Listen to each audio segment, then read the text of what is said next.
All right. It looks as if we are up now.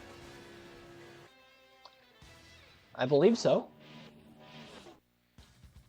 Wait to see in the chat. Let me know if the stream's up now. Before we get into the intro and I start talking when nobody can hear me. Hopefully it's good. All right, I think we're live now. I think I just saw the green flag on our end.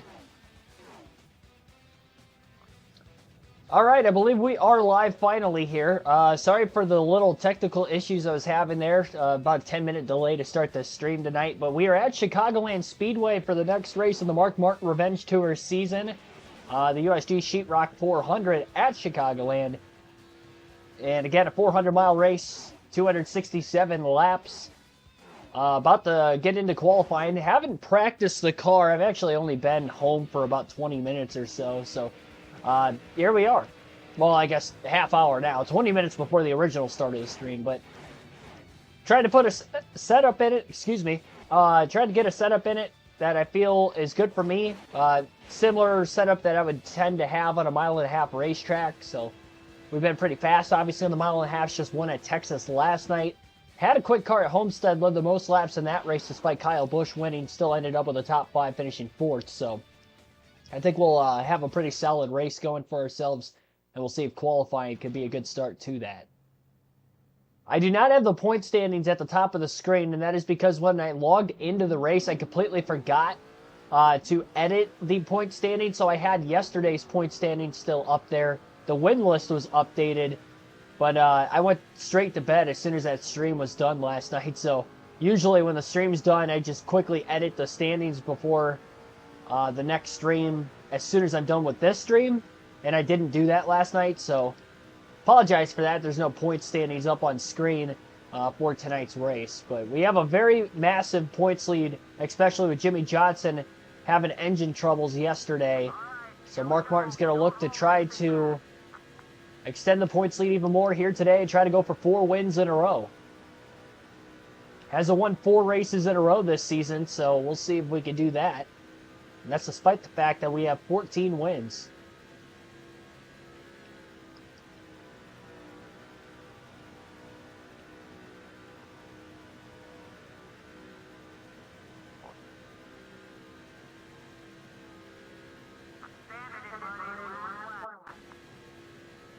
Eighth on lap 1. Pretty good. Better than lap 1 at Texas.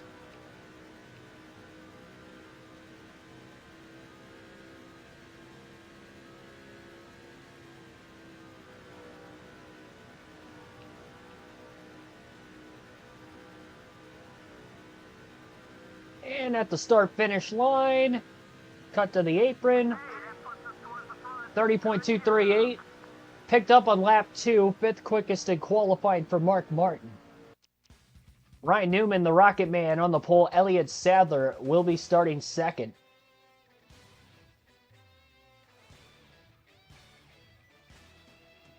Matthew Dorter Bruno, thanks for tuning in. Wade Solinsky, Billy Kramer, Kyle Sharp, Brian Berwick, and others, thanks for tuning into the stream. Again, apologize for the slight delay. I was having YouTube connection server issues there for about 10 minutes for the start of the stream. I was actually getting a little worried I wasn't going to be able to stream it all there for a second. I haven't had that in a long time on the channel, but we are up and just wrapped up qualifying there. So, again, starting 5th, pole sitter is Ryan Newman.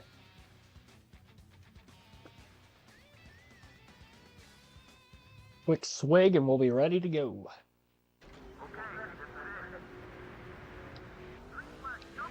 All right, green flag in the air. We're racing yet again on NASCAR 07. This time we're back at Chicagoland.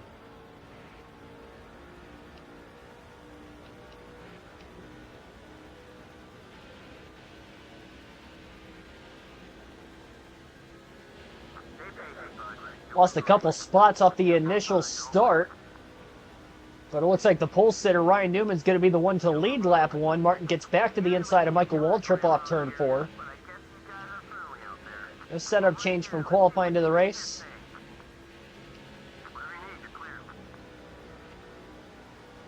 Contact with Waltrip getting into turn 1, but able to clear. Very minimal contact. Loose off turn 2 there. Hopefully that's not going to keep happening the entirety of this run.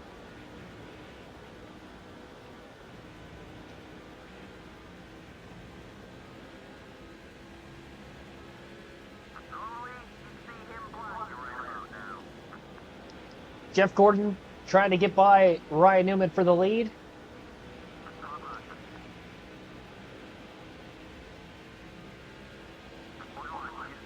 No audio.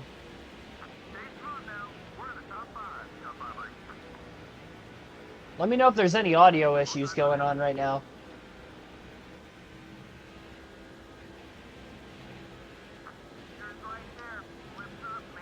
We were having server connection issues there at the very beginning.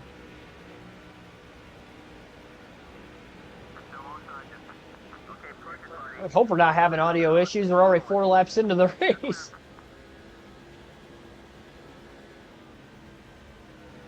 Oh, Jeff Gordon way up the racetrack. Completely missed his marks through turns 3 and 4. And speaking of Mark, here is Mark Martin. Looking to the inside of Gordon, but Jeff wasn't going to give Mark any room there.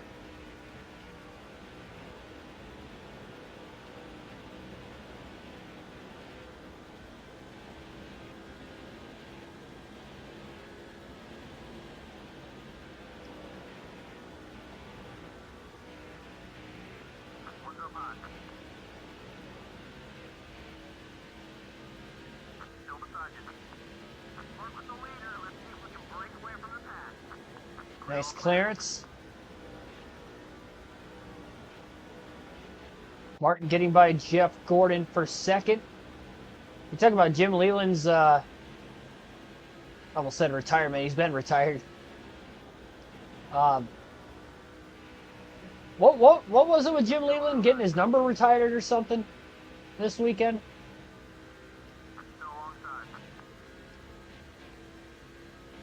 Newman actually led that lap barely at the line. Mark Martin, little nudge. And Martin's clear. Way loose off of the exit from turn 2. And loose getting into 3 and 4 also. I think I need to tighten this car up a little bit. Feels too free. Twice now, Mark Martin has either gotten by or has gotten underneath of Ryan Newman, but has not been able to lead a lap. It's going to clear him through turns 1 and 2 again. Has to hold on through 3 and 4.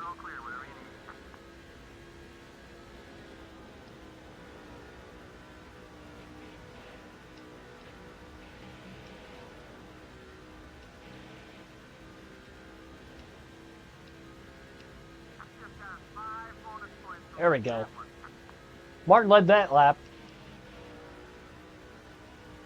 Yeah, this car is way too free. Definitely going to have to tighten it up quite a bit.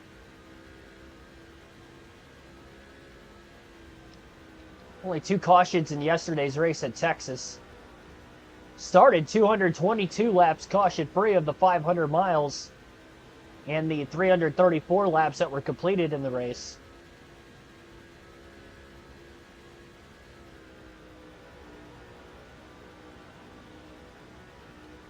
How loose the car is right now, I think later in the run somebody gets behind me in line. Very good chance this car is going to end up pushing to get aero loose. Gordon to the inside of Martin. Martin going to give plenty of room on that outside lane, trying to get down in line to second, but Newman is there.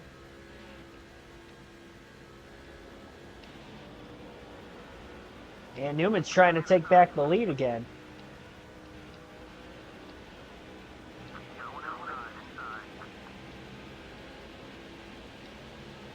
Good run on the back straightaway here. Oh, Gordon clear again. 3 wide bottom. I'm definitely lifting there. Jimmy Johnson, what a move. And he might actually get all the way back to the lead because of it.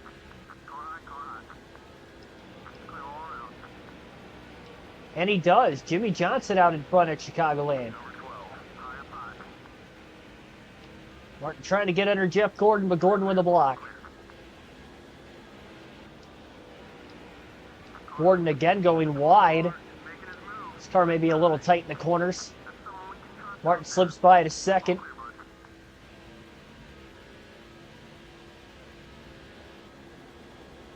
I'm going to sit in line behind Jimmy Johnson. Try to see if we can get away here. I don't like the handling of this car. I don't want to burn the tires up in this first run too badly. Feels a little too free.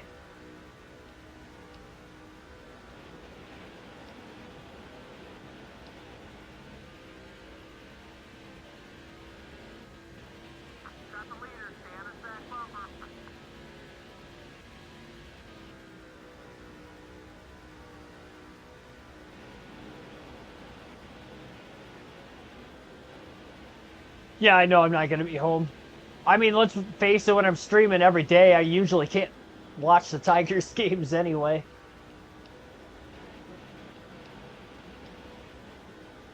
They're either about over or over by the time I get done.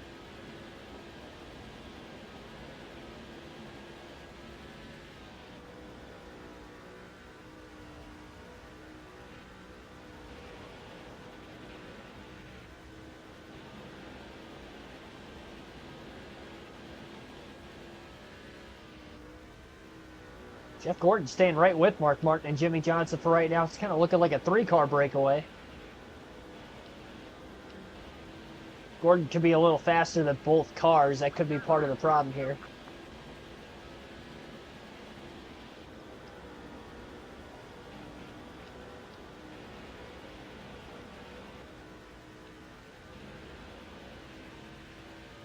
I don't have the standings up because I didn't edit them before I entered the race. I was scared to hit quit because I felt like it might have simulated it by accident. So that's why there's no standings on the top of the screen tonight.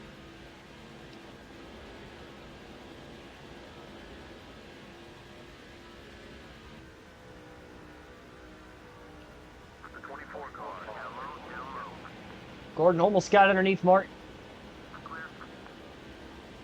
Martin fighting that loose race car through turns 1 and 2 with Gordon all over that rear bumper.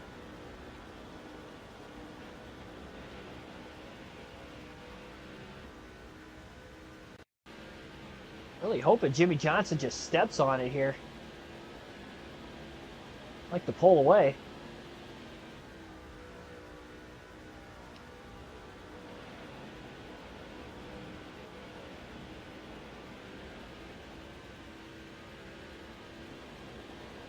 Like I said, with how loose this race car is, I don't know that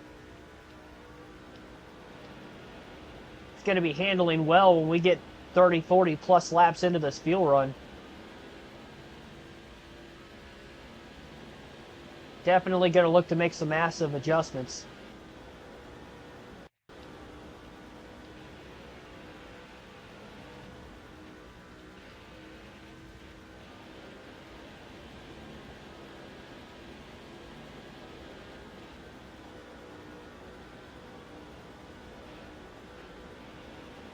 Definitely a situation where we want to work smarter and not harder.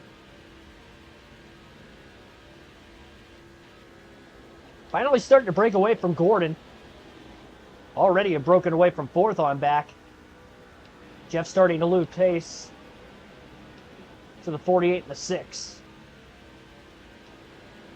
So quite a few engine failures at Texas yesterday too. 10 DNFs, 12 drivers had engine problems.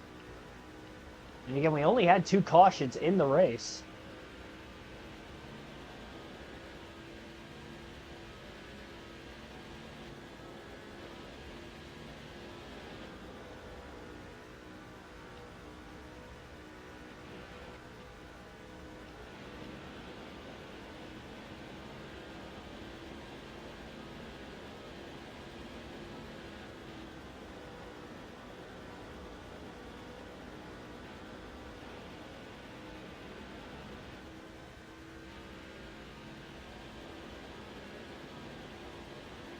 Off work till Tuesday, awesome.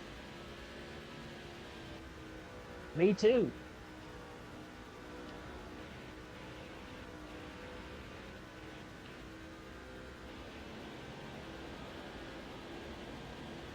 How many pit stops tonight?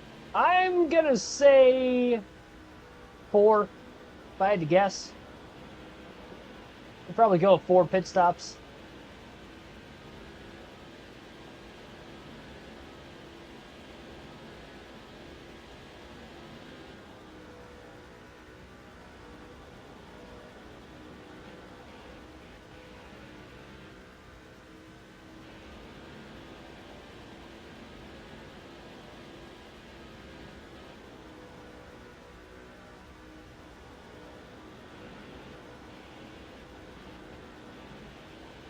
I feel like I'm still pushing fairly hard, relatively speaking.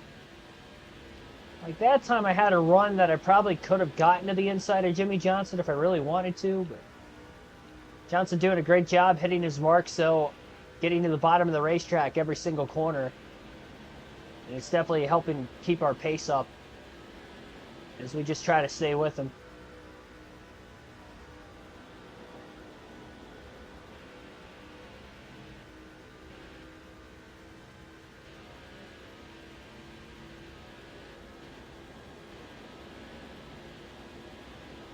Somebody just coming out of the pits? No, engine failure. Just limping his way around the apron, actually.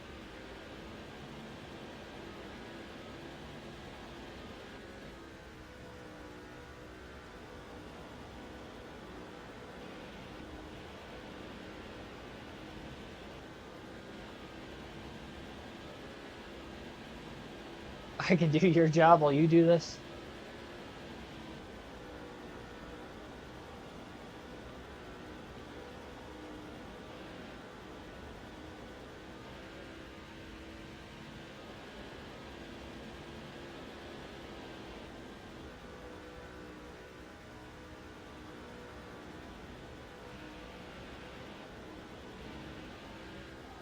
Oh boy, got really loose off turn 4 there. Still trying to catch it. Finally did.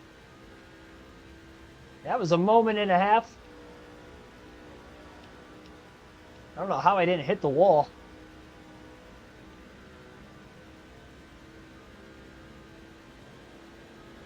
That's where I'm really glad we didn't have any heavy lap traffic there.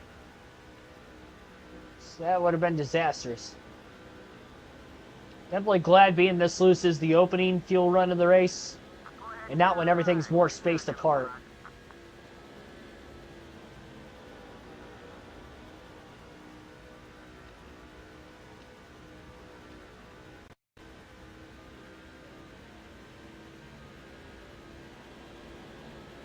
You've been working all with the same company too, Billy?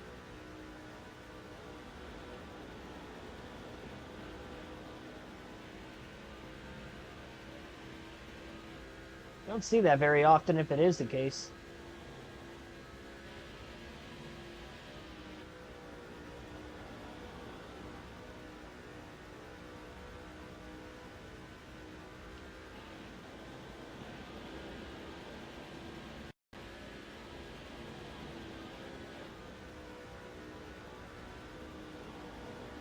And I've been working at the Home Depot for over 3.5 years now. Crazy.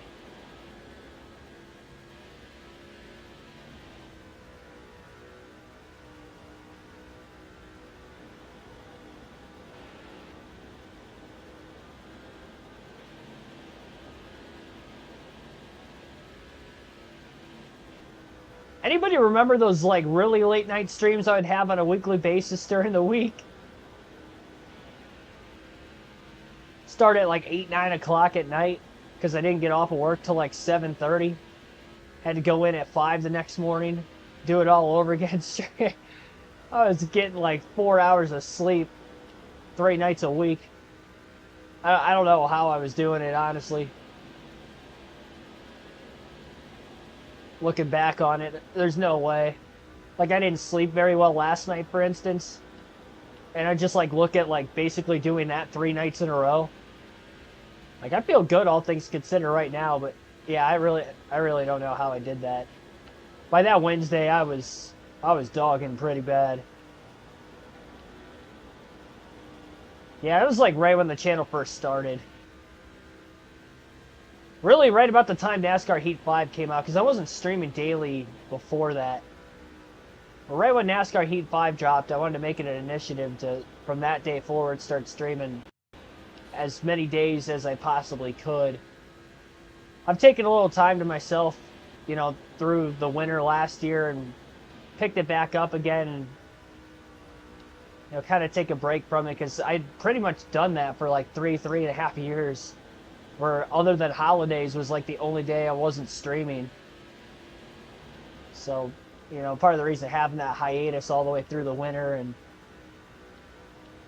picked up the live commentary streaming again, you know, from the end of last season to the beginning of this season, but didn't get back into the gaming stuff until a couple months into the year. I just wanted to take some time for myself there, and I was on the grind for a while, but I've been itching to get back on the grind again here and kind of slowly working myself into it. These 2 weeks, you know, streaming every single day for 2 weeks has kind of reminded me of those days a little bit. Nowhere near as much because I'm getting a lot more sleep now than what I was before. Really trying to prioritize my sleeping schedule a lot more. So that way when I come into these streams, I'm, you know, hopefully more energetic now than what I would have been on some nights, you know, at that point in time. Like early in the week I was fine, but when I would get to like this point, like a Wednesday or a Thursday night on that sleep schedule, it was tough.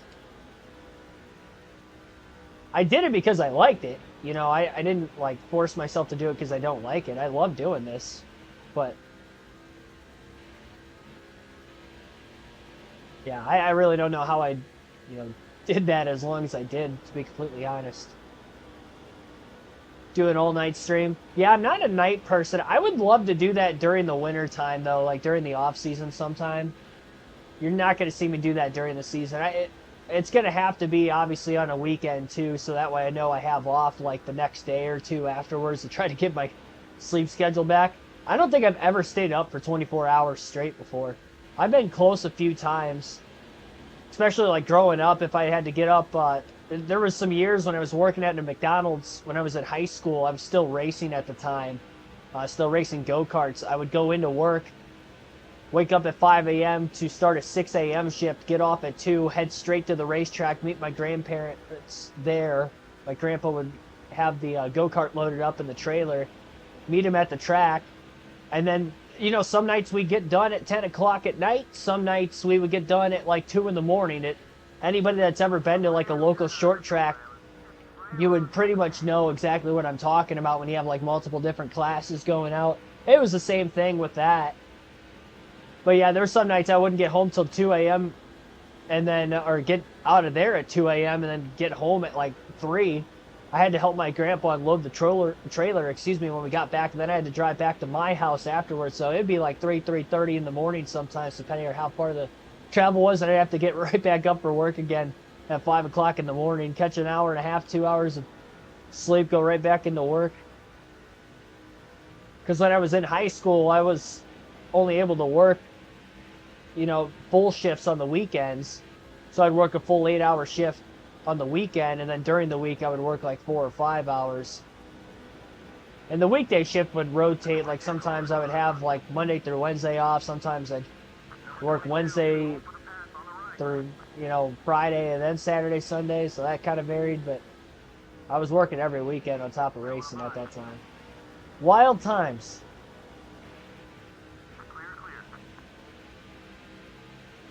But I don't think I've ever been up 24 hours straight. Like, there were some nights I was close, though, with that, for sure. It was like 22, 23 hours.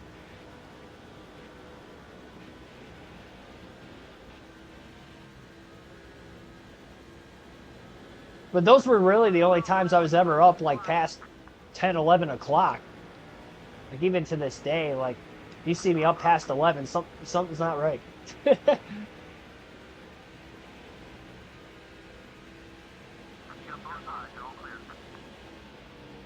Oh, little contact with Reed Sorensen there.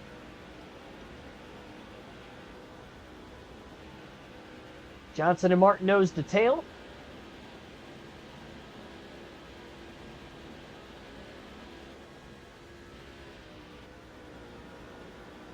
I barely watch any of the Olympics. My sister's actually been watching quite a bit. I think she watches like every night. She'll have it on if it's like after stream. I'm eating dinner before I go to bed. Like, that's really about the only time I've seen anything. I definitely didn't catch any during the weekend. I don't really care for the Summer Olympics too much. Just the sports that are in it, I don't care for as much as when the Winter Olympics come around. Like, I love watching hockey, so I love watching that when the Winter Olympics come around. And there's some other sports in there that I like, you know, a lot more than during the summer. There's some in the summer.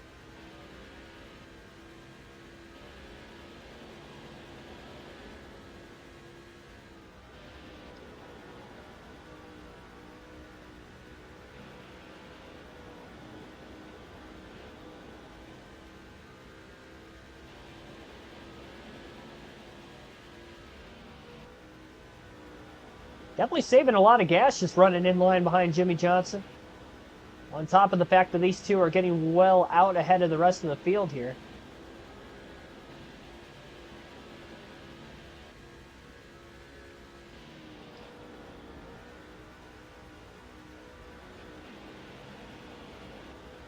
Second place in gold medals.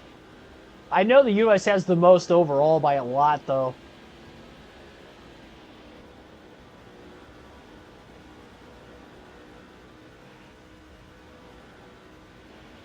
Every time I pull up the internet every night before I get the stream ready, it has like the gold, or like all the medal counters on the upper right hand corner of my laptop screen.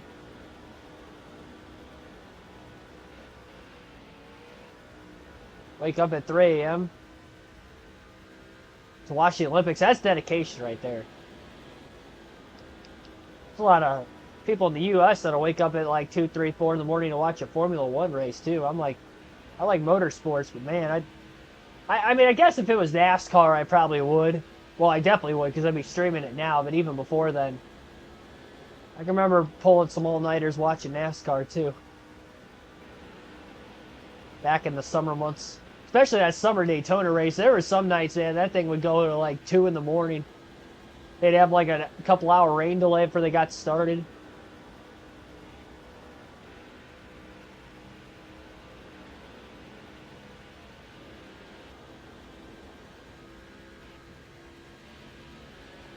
The 2012 Daytona 500 was an interesting one to stay up for, too.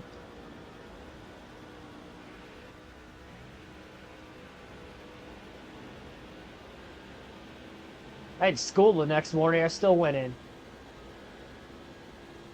That's probably like the first time I can remember staying up like way late to watch a NASCAR race. That was probably the first time I'd ever been sleep deprived, actually. Looking back on it. I was only like 13 years old. I wasn't supposed to watch it either. Well, I mean, I was watching it, but then when the Dave Blaney, or not Dave Blaney, when the Montoya jet dryer thing happened, and it was on red flag for like 45 minutes, I remember my parents telling me to go to bed. I'm like, all right, only to go up and watch the rest of the race on my. I had like what were those called? Tablets, yeah. I had a tablet growing up. And watching a feed of it on there. In my bedroom in the dark. Just hoping my parents weren't going to walk in randomly.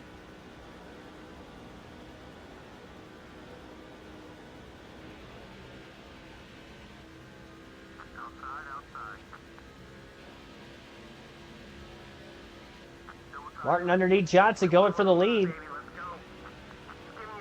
And he's got it. Get a test of how the handling's going to be at this point in the run. Johnson all over the 6 of Martin.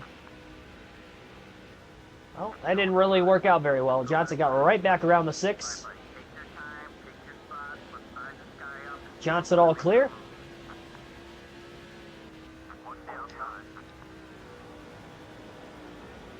Had such a big run on the front stretch last time. I just went for it, but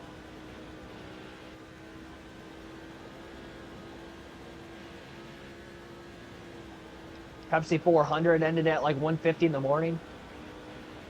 I mean, I can remember around like staying up past midnight on a couple of occasions to watch those races. Yeah, that one in particular, there was a couple years it was like really late into the night or early morning, I guess.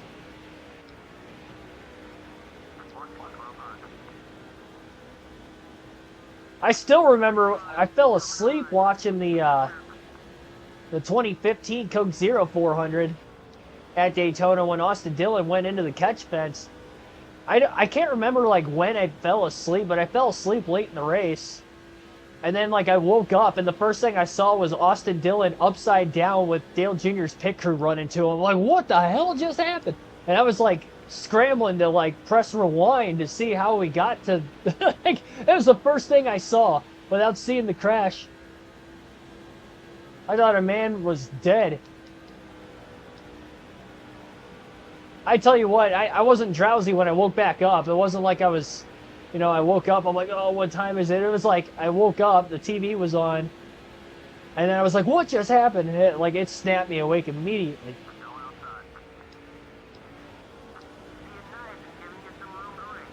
The only times I can ever remember waking up quicker than that is the mornings that I forgot to set an alarm before school or work or something, and I'm like scrambling around trying to get there on time.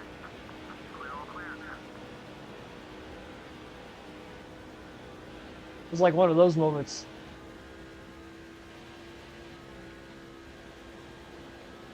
Fastest lap of the race, 30.096, that last lap for Martin.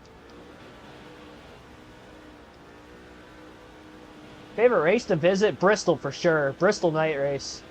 That's been an annual tradition for mine for 4 years in a row. Well, a Bristol race in general. I've been to Bristol 4 years in a row now.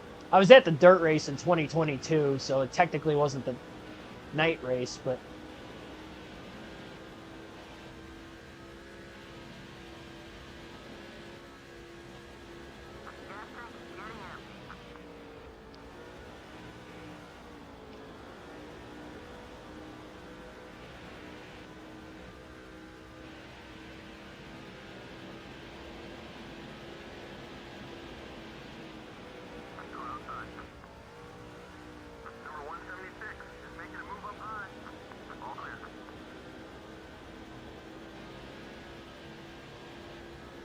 yellow on screen? I don't see any yellow.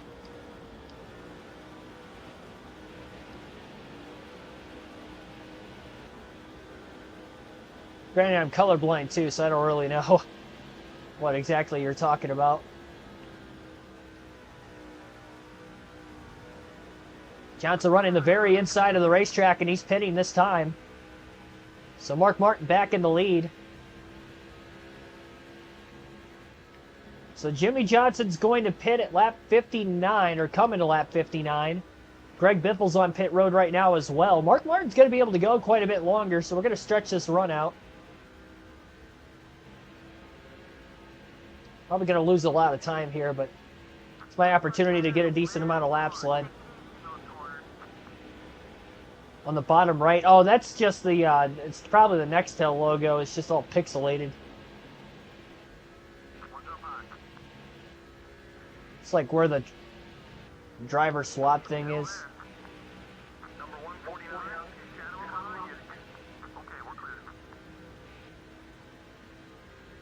Yeah, it's just the old Nextel logo for the Cup Series.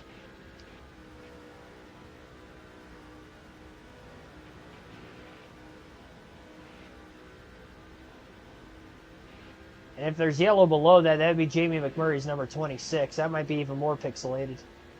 There's a number 16, Greg Biffle. It's also in yellow on there.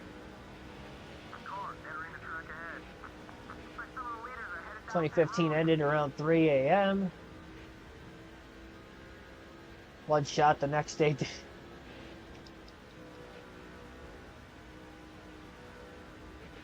wake up until 2 in the afternoon. Well, I mean, at least he still got a bunch of sleep, technically.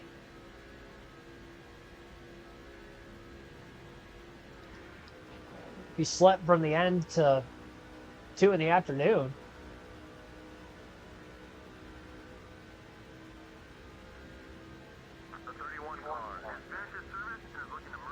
Definitely, probably knocked your sleep schedule out of whack for a couple days, but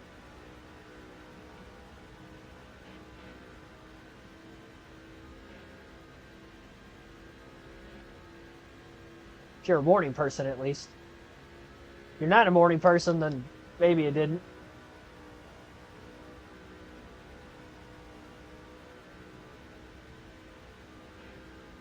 As a fellow morning person, if I end up sleeping in past 8 o'clock in the morning, I feel like a slob when I wake up.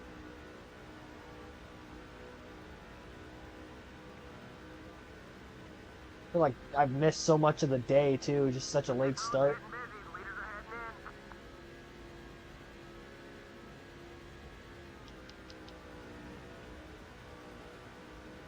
Especially if you have plans for something for later in the day.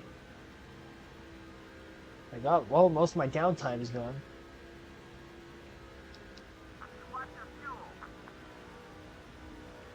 Alright. I definitely think Mark Martin can easily make it to lap 70. Honestly, if we go 70 laps, we can make this race on 3 stops instead of 4.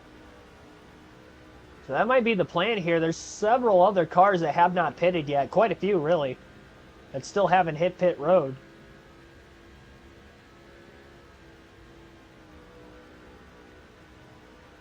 We can definitely try to make this a fuel mileage race. We either get a lot of cautions in a race or we don't get many at all. Kind of no in between. It's like 2 or less or 11. I've had that a couple times this week as well. It varies. 2 caution-free races. Last night's race had 2 yellows. And we've had 2 races with 11 cautions. So that's been our week so far in NASCAR 07. Well, weekend into the week.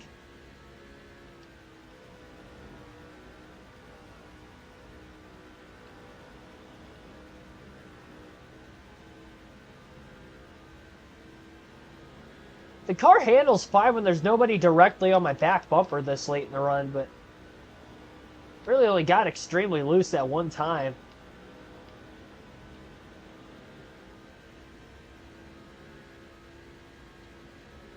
Lost about half a second or so to Jimmy Johnson, but that was about it. Didn't hit the wall, didn't hit another car or anything, so ultimately it ended up working out all right.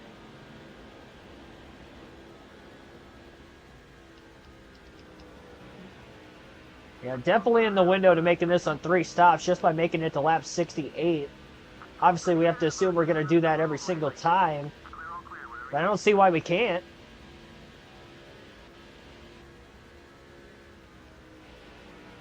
Oh, looked like a couple cars maybe got in the wall. They're close to it up there. They were 3 wide.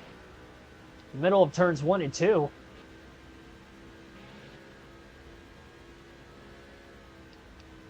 Denny Hamlin back to the inside of Mark Martin again. Oh boy. A little bit of contact there. I see that now. This is definitely holding Mark Martin up. On top of the old tires.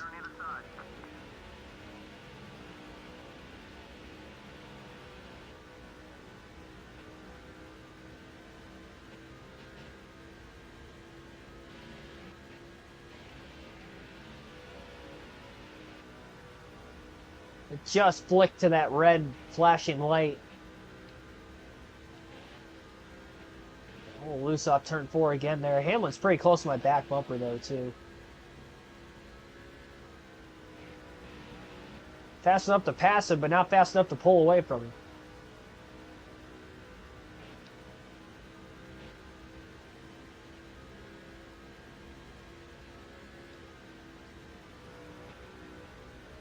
Gonna pit at lap 73. So lap 73 will make our first stop.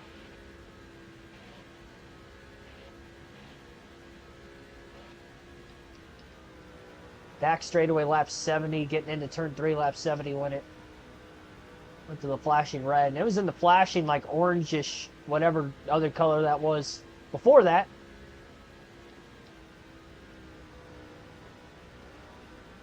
It was like that for about 6 laps, so. Staying out this time, we'll pit, again, lap 73, so this time by, we will hit pit road.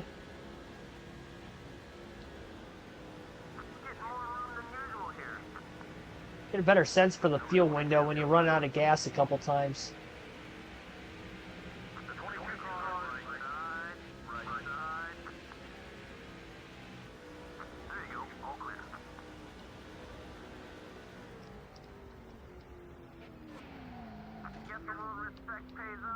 All right, there we go. Oh, I was going to say pretty solid pit road entry. I really hope. Okay, full tank. Woo! I spammed through it by accident. Well, the problem with spamming through it is I'm not going to be making an adjustment change this time around like I was hoping. So that's a little problematic.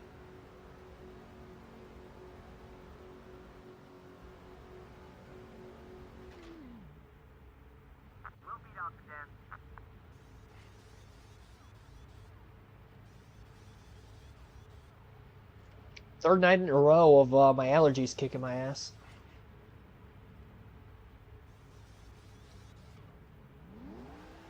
Terrible. I definitely babied it into the pits a little bit. There goes Johnson.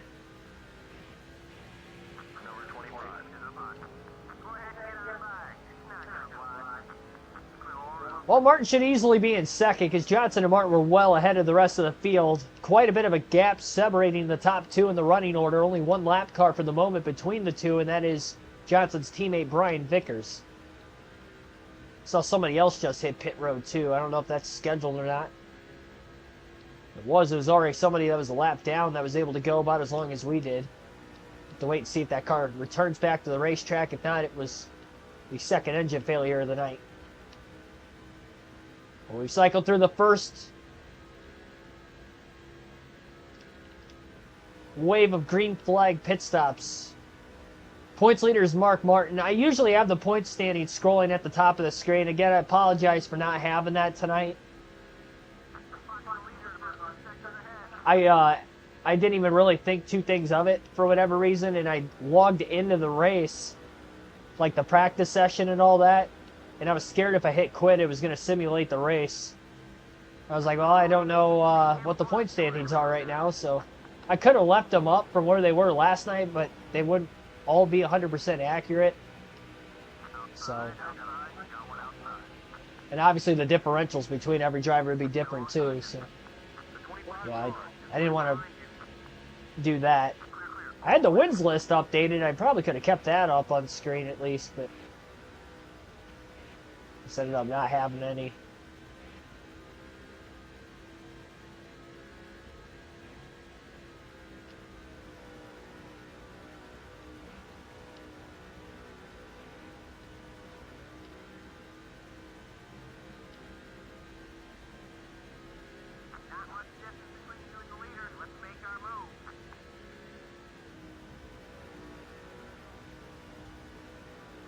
Martin's definitely slowly catching up on Jimmy Johnson. You got to figure Johnson ended up pitting coming to lap 59. Mark Martin pitted coming to lap 74.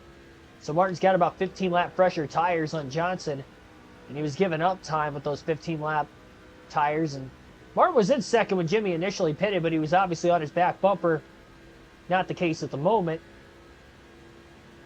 But already has cut the lead in about half. It was 2.5 seconds off the lead. Now it's about 1.2 seconds. So this fresh tire advantage is working out well for Mark. I'm going to have to sit behind him again, though, because I didn't make the adjustment change like I wanted to. I accidentally spammed through the pit option, so I feel like the car's still going to be a little too free to to try and race Johnson straight up when we get there. 29.992, that last lap, fastest of the day for Martin. No more lap cars between the top two in the running order, and in fact, the two lap cars right in front of Johnson are side by side for position.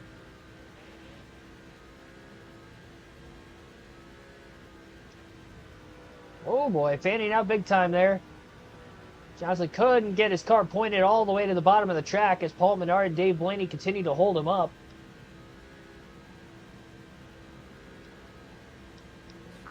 Oh man, I watched the 15 hit the wall and I did the same thing.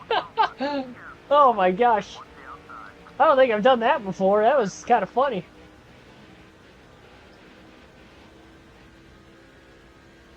Monkey see, monkey do. I literally just watched him clip the wall right in that same exact spot I hit it. Might have broke a safer barrier there. Might have to check that under our next caution. That's hilarious. He took Dave Blaney with him, though, so he ended up slowing up way more than I did.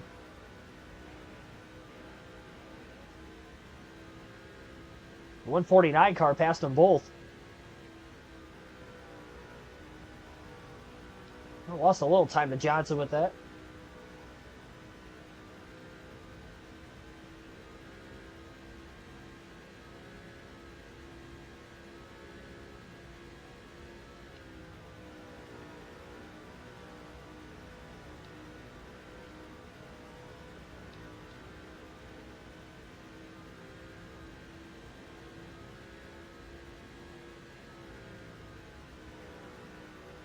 I'm going to work, you're going to sleep. Yeah, I can't do that.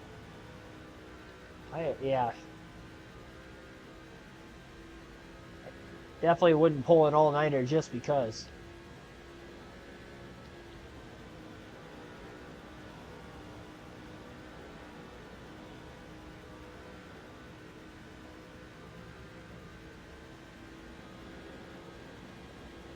As Johnson runs down the 48 of... Or Martin runs down the 48 of Johnson, excuse me.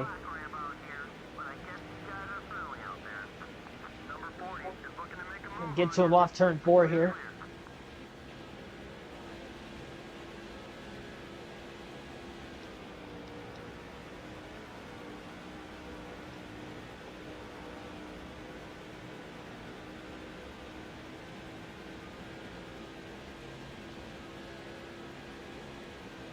Just being very patient, excuse me, behind JJ. No need to force an issue into a caution either. We might be the only driver that can make this thing on 3 stops. So we're easily going to end up winning the race if it goes caution-free. At least we know Johnson definitely can't make it on 3 stops, so... At some point, Jimmy's going to need a yellow to get back into this thing.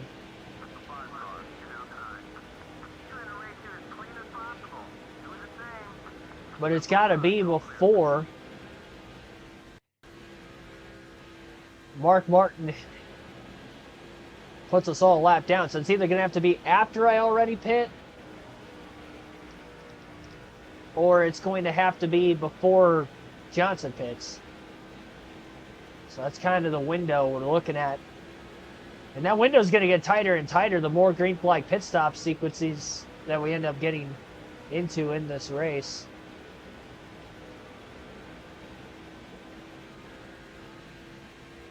Favorite ice cream? So I don't really... I'm pretty strict with my diet. I don't really eat sweets much now. So I feel like it's kind of changed since when I was younger. Because when I was younger, it was like a Butterfinger Flurry. That or like a Buckeye Sundae. Those were kind of like my go-to. The only thing I don't really like about the Buckeye Sundae now, I feel like ever since I've cut sweets out of my diet and like the very few times a year that I actually eat sweets and would eat ice cream, I feel like chocolate's a little too rich for me now. I don't like it as much as just straight vanilla like before. I wouldn't have. I would have preferred chocolate over vanilla, and I don't think that's the case anymore. It's just too rich for me. I don't eat sweets enough, so like to not eat sweets for like months on months in a row and then like randomly have like an ice cream on my birthday or something, then yeah, it's just too much. Yeah, I just watch what I eat. Ever since I got into, well, I cut sweets out of my diet well before I started working out. I cut sweets out of my diet back when I was working at McDonald's, actually. So here's what I did. When you work at like a fast food place, or I would assume most fast food places like McDonald's, you get a free meal every day. All right, so I'm eating McDonald's at least 5-6 times a week. So there's there's one bad thing there. Two, my free meal, I was getting a dozen cookies every lunch break. So on my lunch break, I would smash a dozen cookies 5 days a week. 5 days a week, I'm eating 12 cookies in a day. And after doing that I probably did that for a good 6 months or so. I'd have a day off of it here and there and get something else, but for the most part, it was a dozen cookies. Baker's dozen, so it was 13 cookies, actually. But, yeah, so 13 cookies, and I'm like, yeah, I can't keep doing this anymore. I'm like, this is not... This is where things start to go south. So that's when I cut sweets out of my diet, and I only eat sweets on my birthday, Thanksgiving, and Christmas.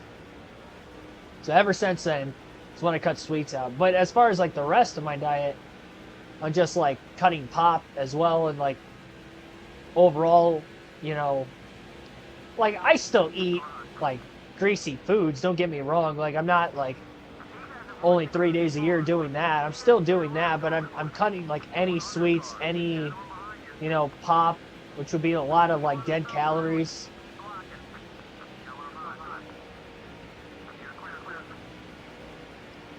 I haven't done that since, I mean, if it's been since I was 17-ish, it's going to be about 8 years now I've been doing that for.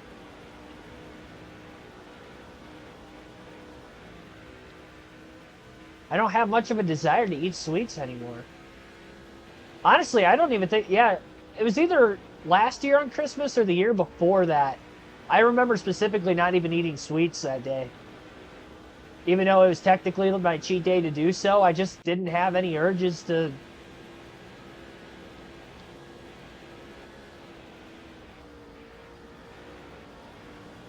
We were at my grandpa's house last year. My mom brought over like a...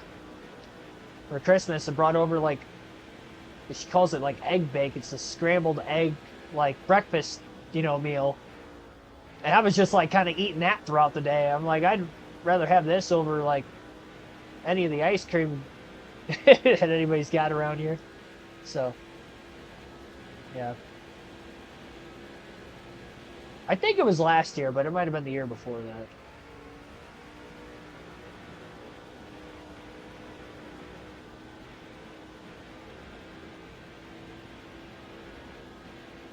Low carb ice cream bars. Yeah, I used to eat sweets a ton. Like there was that. I remember when I went to my grandma's house all the time when I was younger. They have like these fudge sickles that they would get from Schwann's like every week. I'd eat the crap out of those. I'd have like 2 or 3 fudge sickles every day I went over there. All in one sitting. Good old fudge sickles.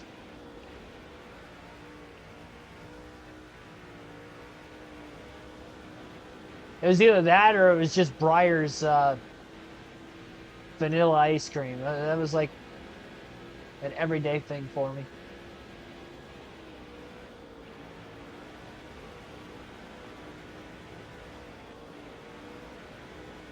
How far can we go in fuel? I went 73 laps on the first run. So, my math's serving me correctly here. We're going to be able to go past lap 140.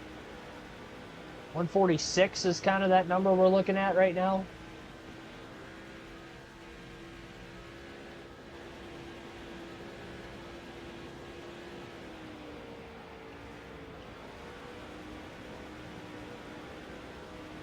Mark Martin just continues to sit behind Jimmy Johnson.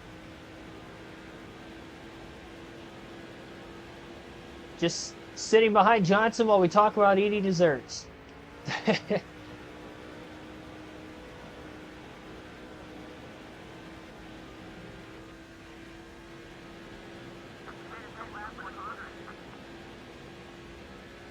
Lap 100 in this one.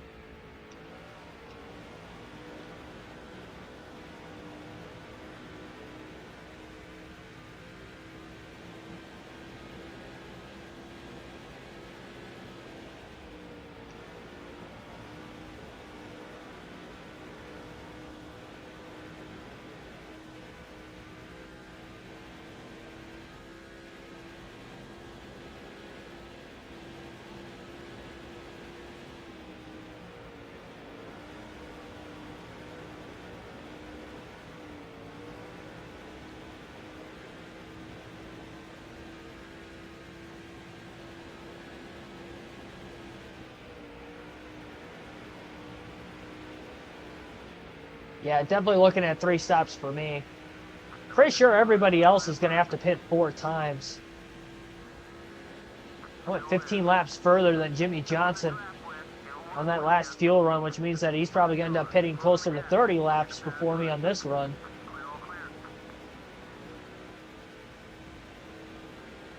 Big heavy load of lap traffic that these 2 leaders are closing in on.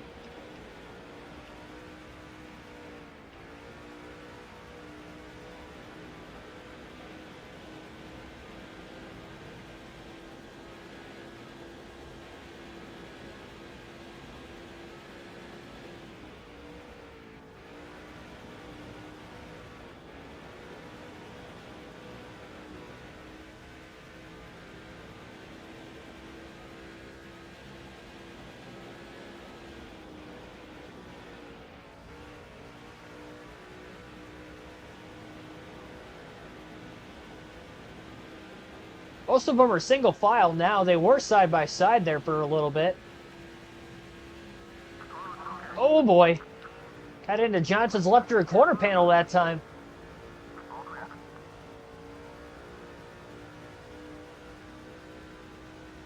There's plenty are just staying right in line behind him. That didn't work out particularly well.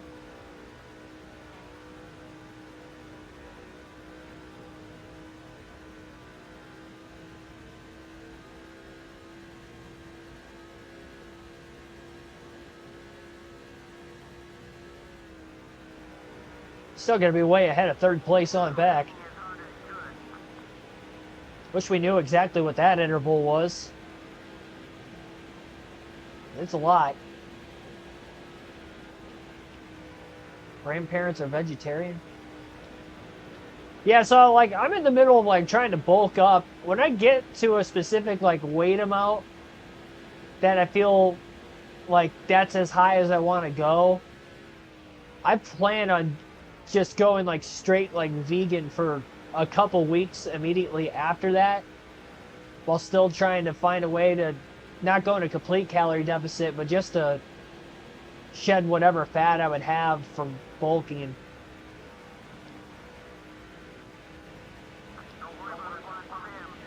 And then after I do that for a couple weeks, then I'm like that's what I would want to try to maintain from that point on. I don't know what that number is yet. So my heaviest last year is like 206.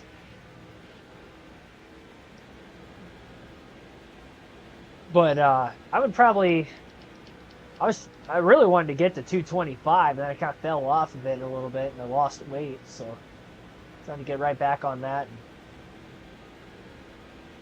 And, get to around 225, kind of go from there.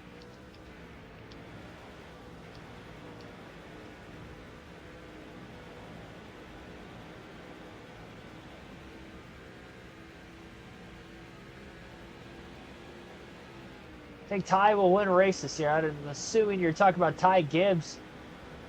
I would have thought that more early in the year. Now we only got 14 races left, and he was a lot stronger in the first third of the season than what he was the second third of the season. So I would probably lean towards no now, Like, I don't even know that Martin Truex Jr. is going to win a race this year because he has kind of had that same dip in performance. The only difference between Gibbs and Truex is that Truex is getting a lot more stage points, and he's not getting great finishes, where Gibbs, it's just kind of a lack thereof all the way around, and that's why he's a lot closer to that cut line, especially 2 straight engine failures now, compared to where his teammates are at.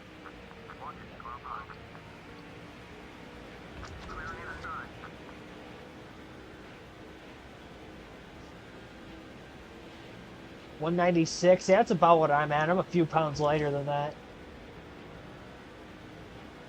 Last time I weighed myself, it was 192, 193.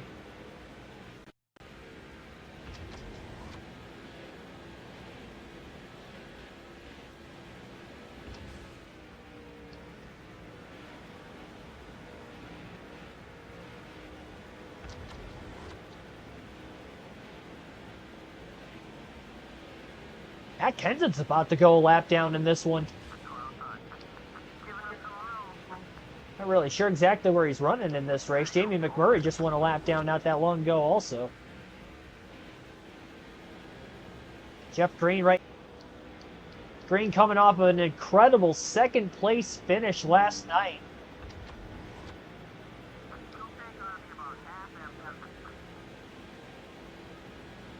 And he was in the thick of it for the win there in the closing laps of the race. There was a legitimate chance Jeff Green could have pulled off a major upset at Texas. And he's had just kind of an upset-like season. As he is currently 12th in the points standings. Been great on these intermediate tracks this year. The Indianapolis race, last week he had a top 10 as well. But a couple top 5 finishes for him. Maybe there's an outside chance Jeff Green could get a top 10 points finish by season's end.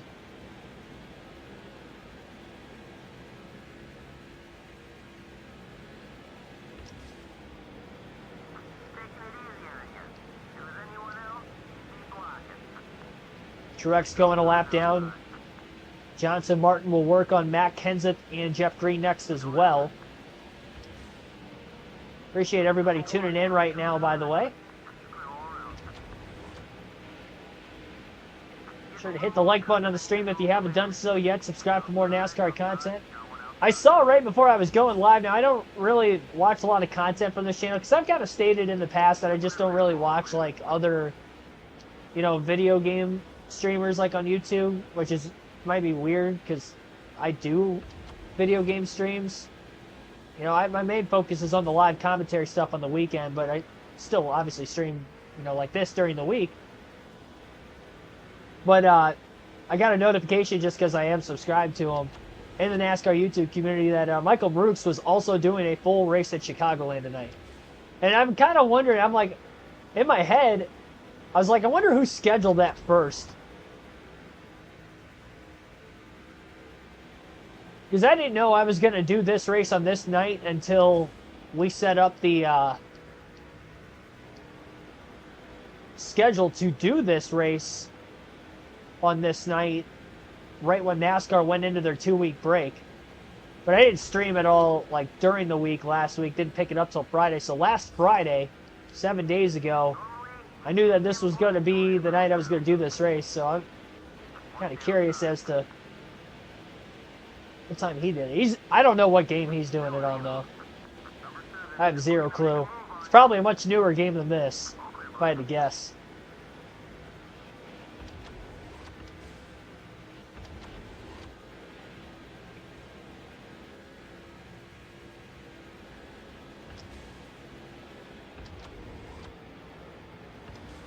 Oddly enough, his favorite driver is Jimmy Johnson. That's the one leading the most laps in this race, too. I didn't even think about that until just now. All right. Looks like Jimmy Johnson's on his way into the pits this time. So Johnson pits. Mark Martin continues to stay out. And we'll be able to stay out for a little over 20 laps yet.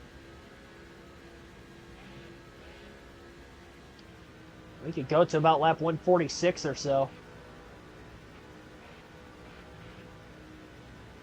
Teammates, yep, Matt Kenseth, Greg Biffle, Jamie McMurray. Mark DeMars put it in the chat.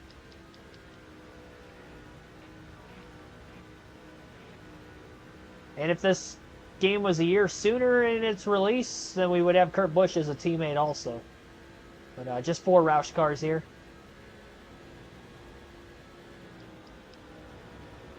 Kurt off to Penske in the Blue Deuce.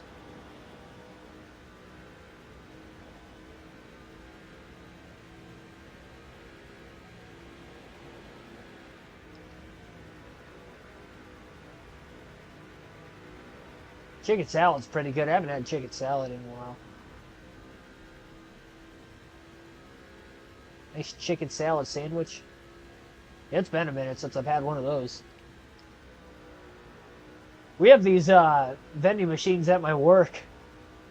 At this outside company kind of comes in and puts a bunch of like refrigerated foods in there. There's a ton of options, like, but they'll have like lunch meat sandwiches in there and stuff too.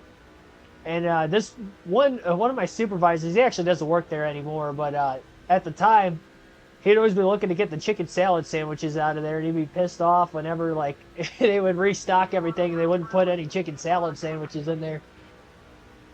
First they go in the break room 9 a.m. in the morning, that's what he's looking for. Where's my chicken salad? That dude was hilarious. We have like these morning meetings like right as soon as everybody clocks in, and he's usually the one doing it. I think he could do like a random like 5 minutes at a comedy club or something. That dude's hilarious. He basically kind of do like stand up on the side of like getting through our startup morning presentations. I wish he was still there just for that alone. Like that made those morning meetings memorable every single day. Now it's just a boring 15 minutes. At the time, it'd just be funny. It'd be just roasting random slides in the chat. And it's funny just because he's a supervisor. There's like, be something like he doesn't agree with on there or something. He would just call it right out. He didn't care.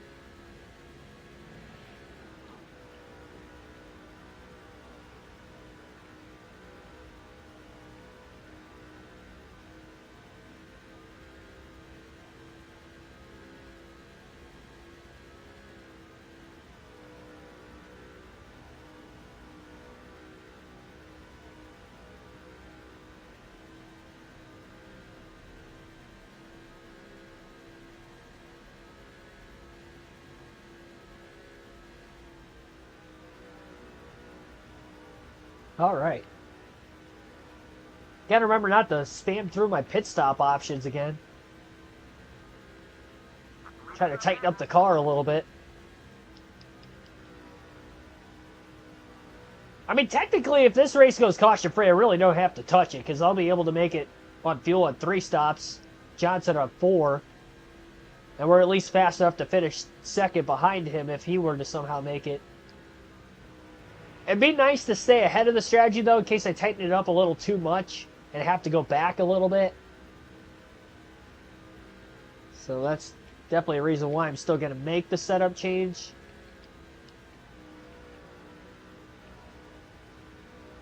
As long as it doesn't get progressively worse, we'll be all right. We almost had an accident there. Sterling Marlin was trying to get to pit road while Tony Raines had blown an engine and was also trying to get it to pit road at a slower speed. Almost ran into one another. 14 about ran right in the back of the 96, but he checked up in time. I don't think they made contact.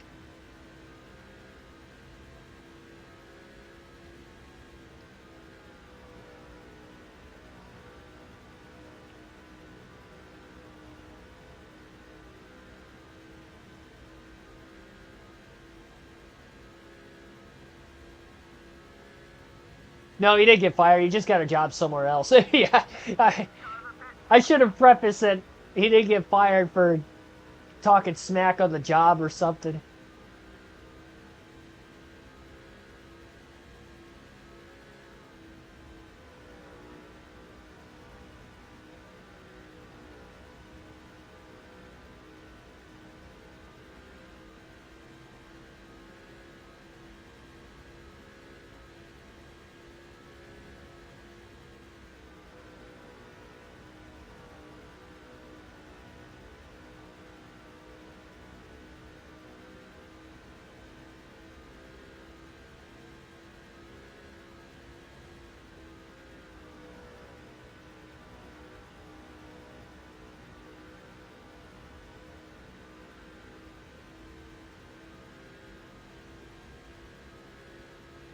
So everybody's made their green flag pit stops except for Martin.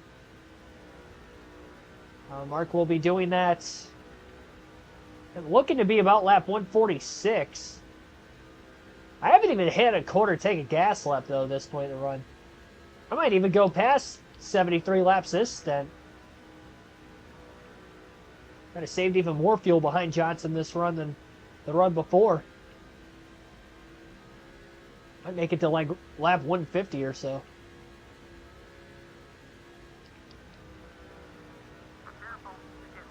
That's a lie. Definitely not going to be lap 150. Might get close to it. Then a few laps of it.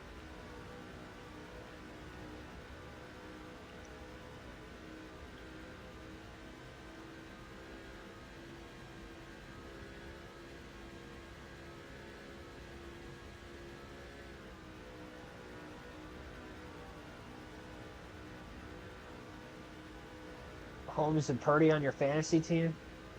Yeah, my fantasy football draft isn't until the end of August. It's the same night as the Cup race at Daytona. Which is why I unfortunately had to miss that stream last year. So I'm really, really hoping I'm not missing the stream this year.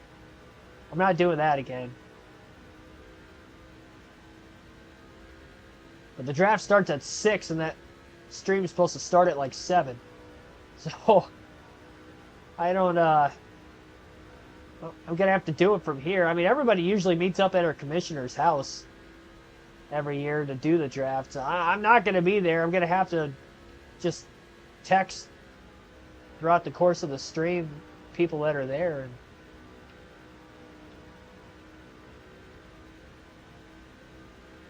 ask who's available. It's going to be kind of a nightmare while I'm doing live commentary on there, but I'll try to figure it out.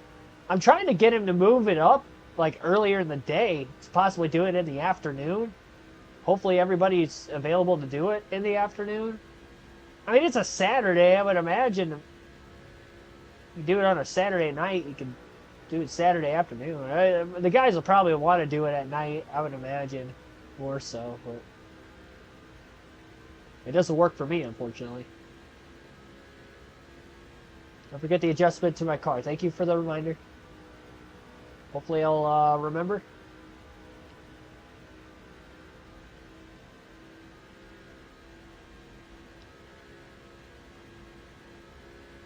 I could definitely lead a lot of laps like this. I don't think I'm going to catch Jimmy Johnson in the laps led for the end of the race on this strategy, but definitely leading laps.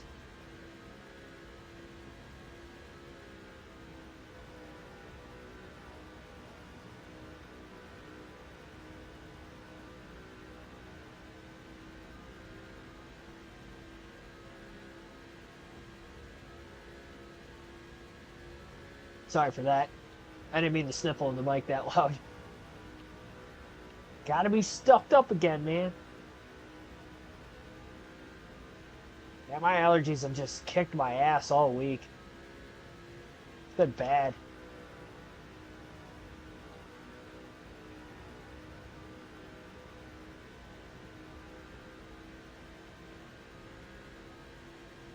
The 149 car is out on the track again. It'll be a little slow. Be careful.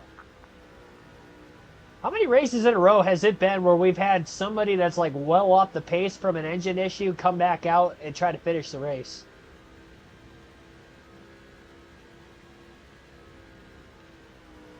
Well, actually, it's only been 2 in a row because it didn't happen at Talladega. But I feel like other than Talladega, it's happened almost every race. Well, it didn't happen at Indy either. Just ran her fastest lap of the race that last time, 29.972.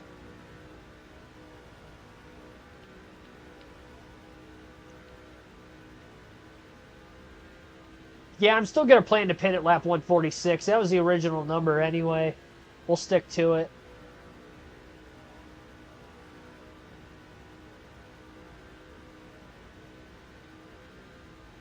Not really trying to risk anything here. Right front tire is a little lower. Take it easy in those Wow, corners. back-to-back laps fastest of the day. 29.950 that last lap. Right as the right front's starting to go a little bit. Lose as fast if he can hold on to it. I'm definitely getting the hang of holding on to it after about 140 laps. It's not unbearable, obviously. Otherwise, I probably wouldn't have made it this far without wrecking. But it's when I have somebody behind me deep in a tire stent. You can take the air off the rear spoiler. I've had a couple moments I've been really loose. Now I dropped a 29.856. That was a full tenth quicker than the original fastest lap the lap before. So Mark Martin is finding speed at the end of the fuel run. Dale Jr. up here. I don't know if I'm going to catch him before we pit or not. I might.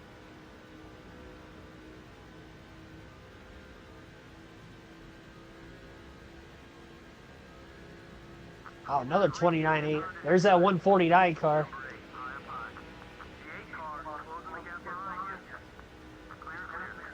Slowed Dale Jr. up, so it allowed me to catch him. Easy pass to the bottom of the racetrack at the end of the front stretch into turn one of both those cars.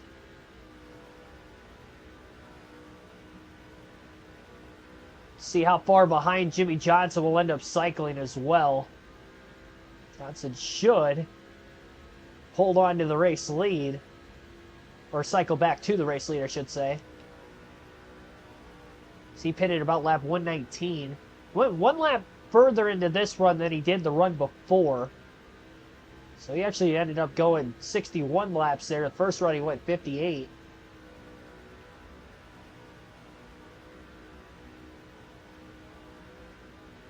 Lap marker was 1 lap difference.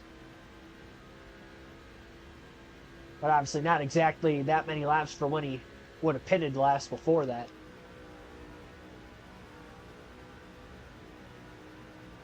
Gonna have to drop the pace way more than that if he's even going to make it. He isn't at this point. It's not even possible for him to make it on one more stop.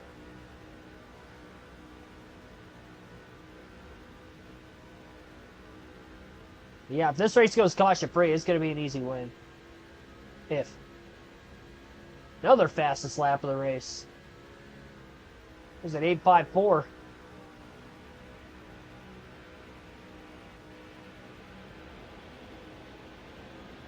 This isn't going to be fast because the 199 car's holding me up. Just had to pull to the bottom of the track. Now he goes wide in the middle of the corner. Martin underneath.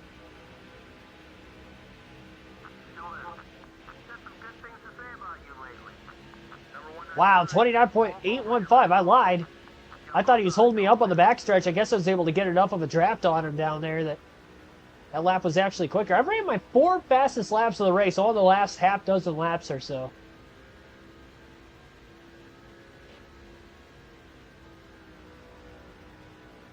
I'm actually going to go one more lap. Be able to go a lap further on this run also. It gets that flashing red on the indicator. It's a little bit deeper in this run, so 73 laps on the first run, 74 laps on the second run. It'll be a 4-tire pit stop. I'll try to push it into the pits a little harder than I did the last time. I felt like I babied it a little too much the last time. There we go. I thought I was speeding, but it didn't catch me.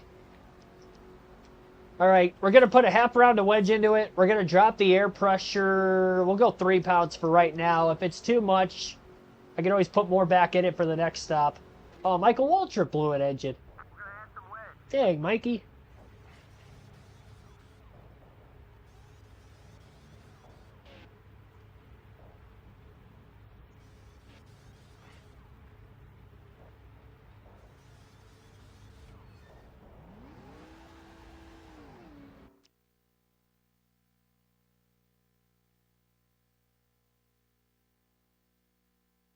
I was waiting that whole fuel run to blow my nose.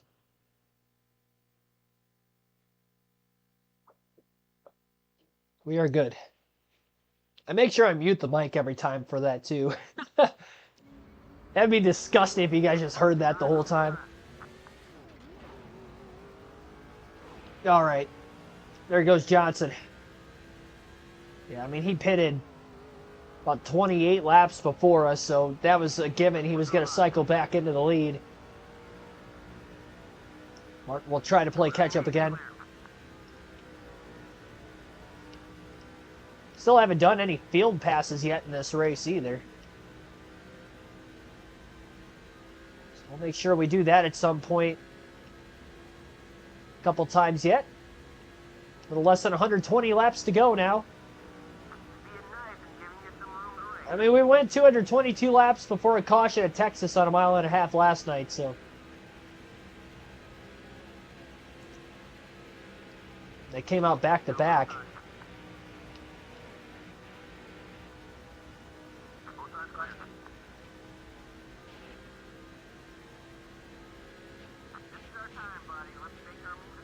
Your allergies are not very bad right now? Oh, God bless. Mine have been.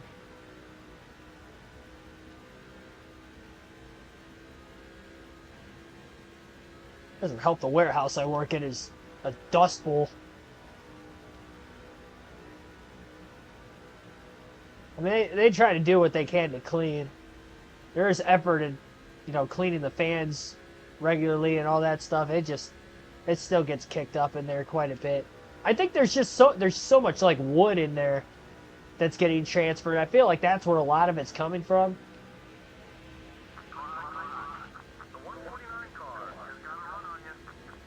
Yeah, Chicagoland race is like one of the wider 1.5 mile tracks on this game, and I've had no issues trying to pass that 149 car. Texas races like one of the more narrows, so having Johnson and Earnhardt very tight with one another for a lot of that race while running slow, that was a big difference maker last night for sure. I didn't notice Johnson really struggle at all to get by the 149 there either.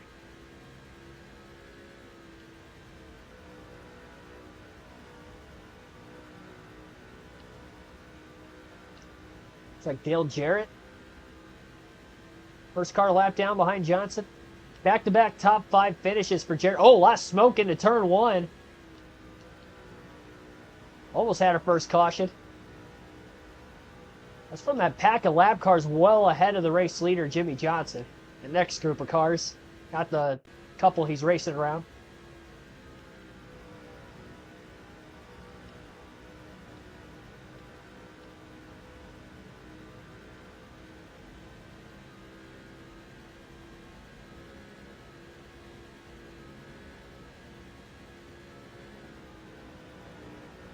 Oh, wow. Jarrett, power move back underneath the 48. Right after Nemechek went a lap down. Here comes Mark Martin.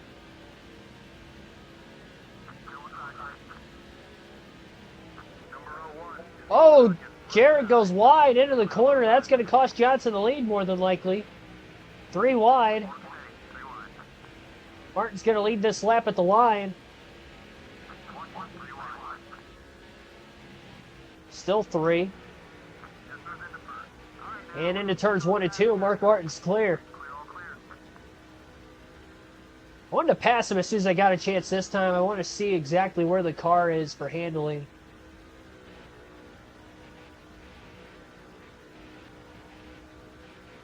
Not deep into a tire stent, but a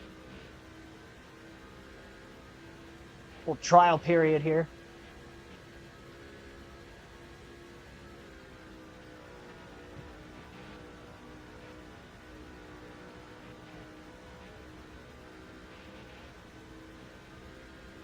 Now Jarrett and Nemechek are side by side right in front of Jimmy Johnson. He got nowhere to go. Johnson trying to find a middle groove there. Jarrett goes wide again. Johnson can finally get by both of them. Got by Nemechek, still underneath the 88 on the front stretch.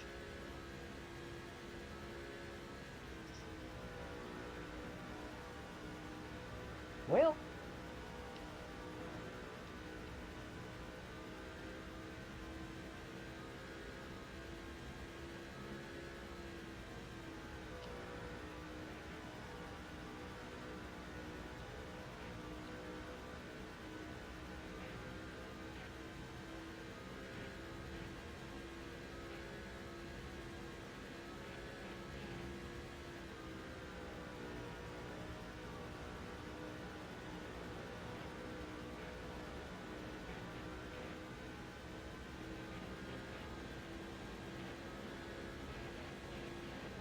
Martin holding on to the lead pretty well. Those lap cars getting in the way of Johnson definitely helped us get to the lead and it's helped us stay there since.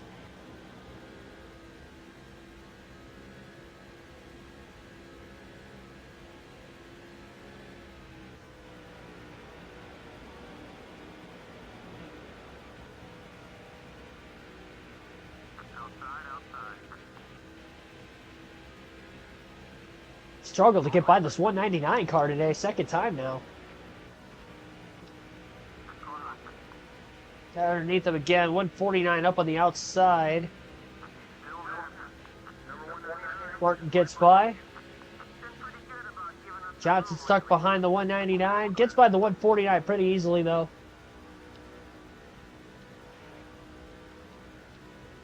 Johnson definitely got by that lap car quicker than I did. Not the 149, the 99. The other guy.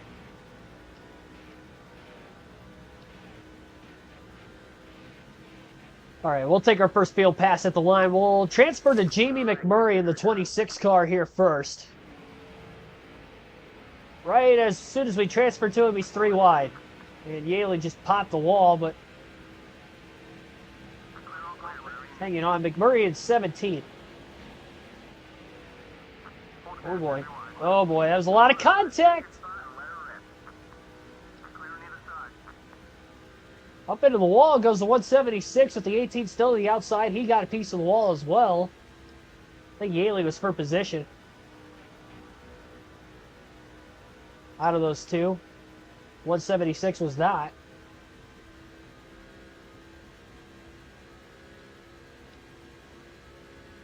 Whoops.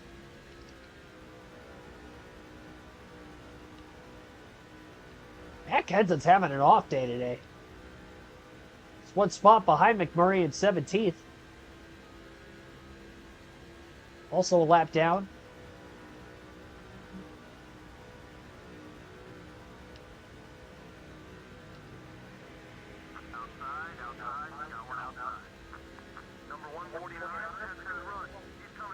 Martin still leads the 48.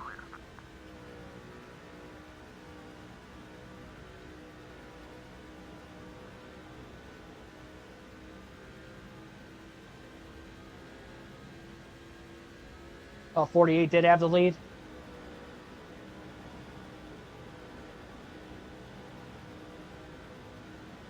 Well, not for the moment, at least. I didn't even notice the change, to be completely honest. I didn't see it when that happened.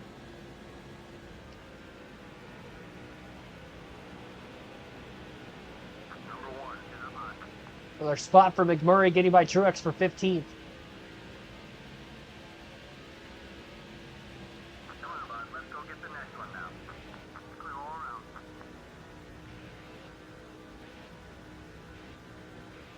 We'll swap to Matt Kenseth. There's now a couple spots behind McMurray. 18th.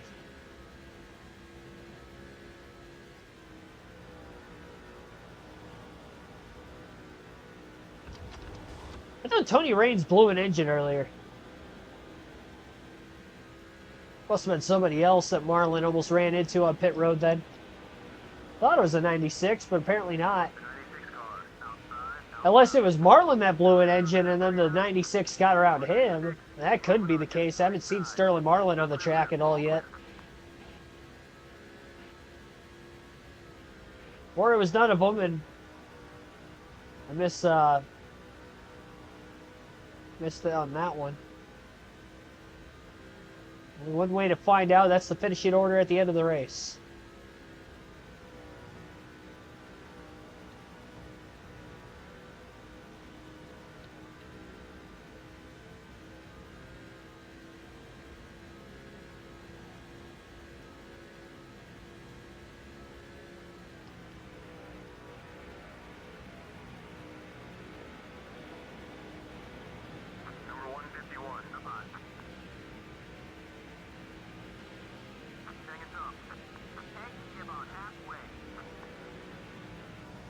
Oh, I see Sterling Marlin up here too. It wasn't him either.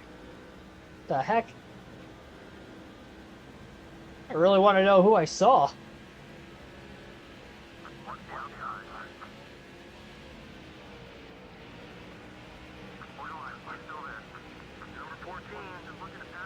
I don't know how I gripped up on the apron as much as I did right there. Without sliding up into the 10 or the 1 to the outside of the 17, but Kenseth was clear.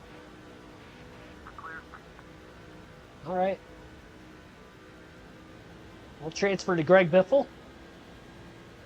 I have zero clue where Biffle's at. I think he's on the lead lap still. Yep. Not by much, but he is in ninth. Johnson back to the lead again. I don't know if that was this lap or not. Well, Martin's going to lead the lap at the line. Johnson must not have cleared him.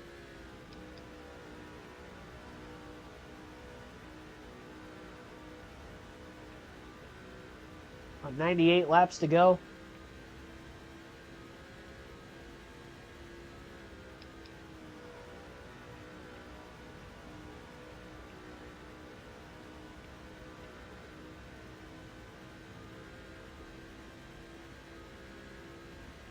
Kurt Busch, I believe, is a position up here.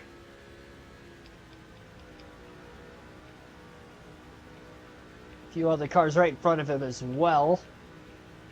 Not sure how many of those may be or may not be in position as well.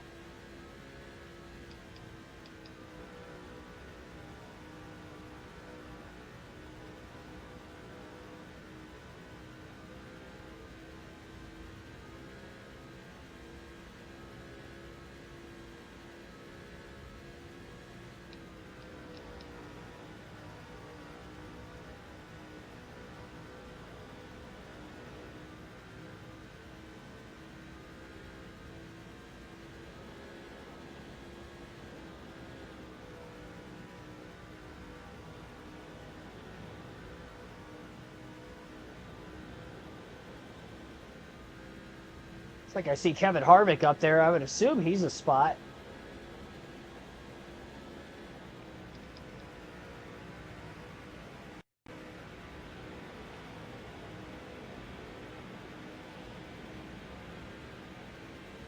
And Tony Stewart. Probably both a spot. Biffle under Busch. That is a pass clearance for 8th.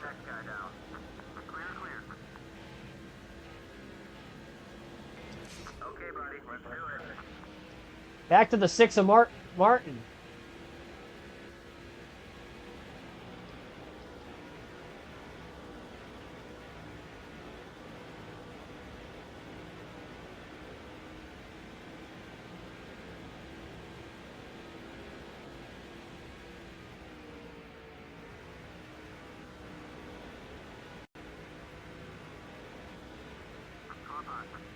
Martin under Johnson for the lead.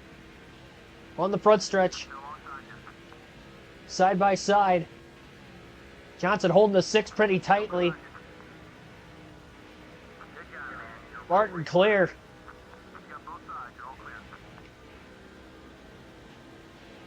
There's just enough grip slightly below that white line on the bottom of the racetrack in the middle of 1 and 2 that Martin didn't get out of shape at all. He was able to clear the 48.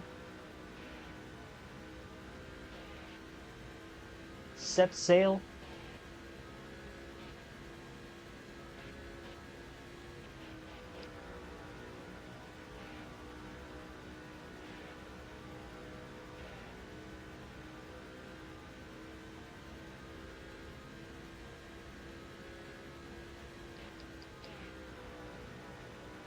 I do think this setup change was the right way to go. Very good chance I'm just going to keep it like this for the rest of the race.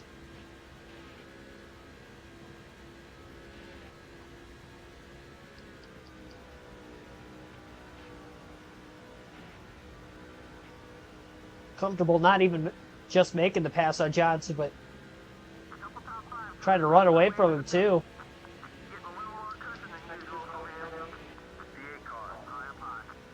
Greg Biffle's coming to pit road.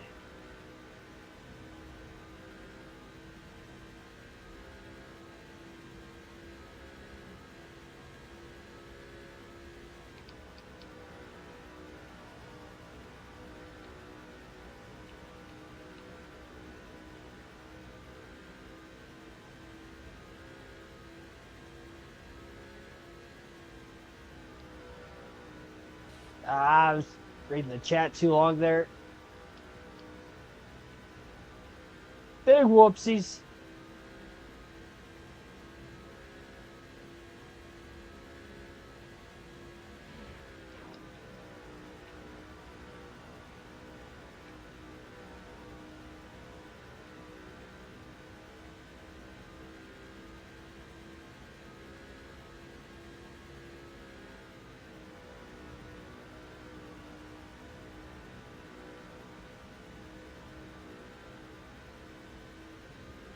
This race is absolutely flying by the way.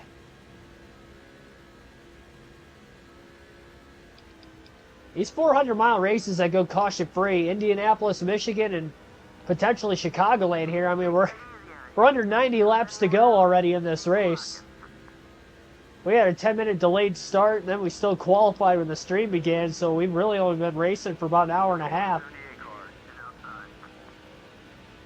Texas only having 2 cautions last night. 500 miles got done in less than 3 hours. 2-hour, 58-minute stream. So, yeah, I mean, it's one way to get through these long cup races. I will say the Texas race last night felt longer than that. I don't know if that's because it was the first 500-mile race I've had in a while on the season. That's probably what it was. Which, if that's the case, we go to Pocono for 500 miles tomorrow, so that might be a long one. We are starting it a little earlier, 6 p.m. Eastern tomorrow. That is because it is 500 miles. Definitely not doing a 500-mile race at 7 o'clock again. Well, I mean, I could on a non-work night, and tomorrow's not a work night for me, so I could get away with it, but it still gets the stream done earlier. I'd rather it finish around 9 o'clock than finish around 10.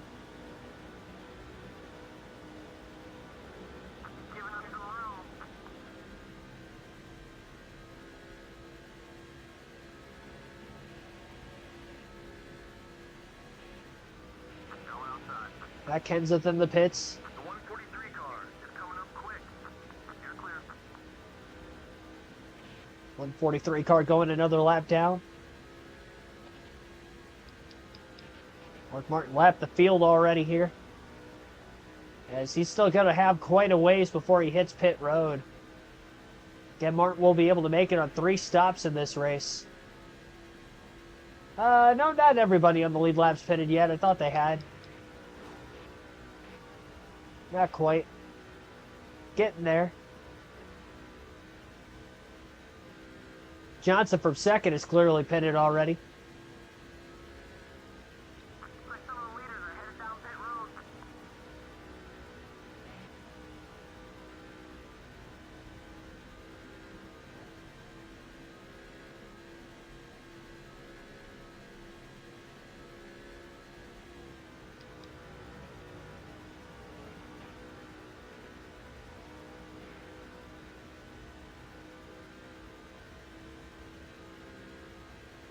Now, one more field pass to get through. I want to wait till everybody's cycled through pit stops. Except for Mark Martin, of course, who's going to have quite a ways before he pits again.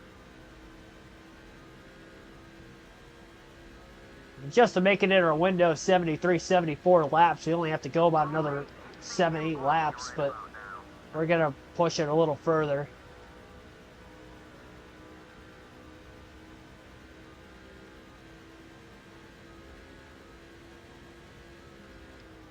I doubt anybody's going to be able to stretch it that long. Pit road's getting busy. The leaders are heading in. Nobody has been other than Martin all night. Looks like it because he's giving you some room. Harvick just pitted. The 149 car is And Harvick was the last car in the lead lap to pit. He pitted coming to lap 1, technically 186 for himself.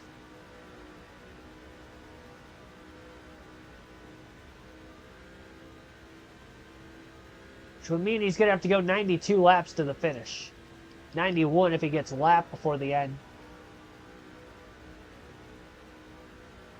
Yeah, that's definitely not going to happen. Or sorry, 80 laps. halfway on fuel. Not 90. Go ahead and get on by. He's not gonna block.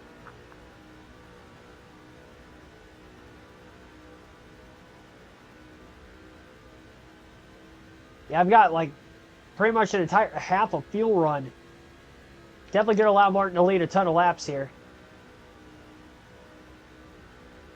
And there's going to be a small window for a caution to come out to get a lot of these cars back into it. And that window is going to be once Martin makes his last pit stop, which is why he's going to try to run this out as long as he can again. Went 74 laps the last run, 73 on the first run. Last pit at lap 146. We're only 43 laps into the run right now. We could probably go another 30 or so.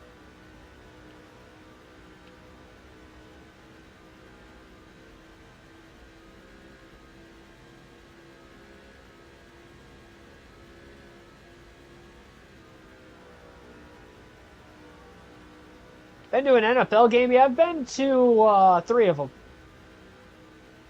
Been to 2 Packers games, both up in Detroit. I don't live too far from Detroit.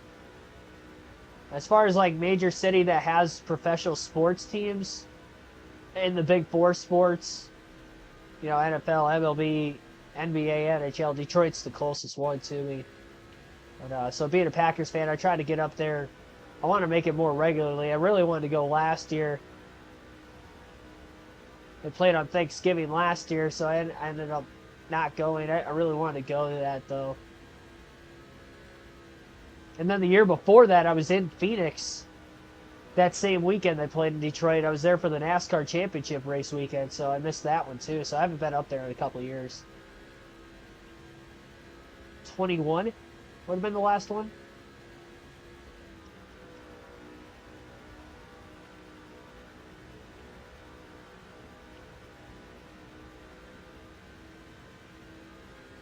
Been to Heinz Field once, too, also for a Raiders and Steelers game.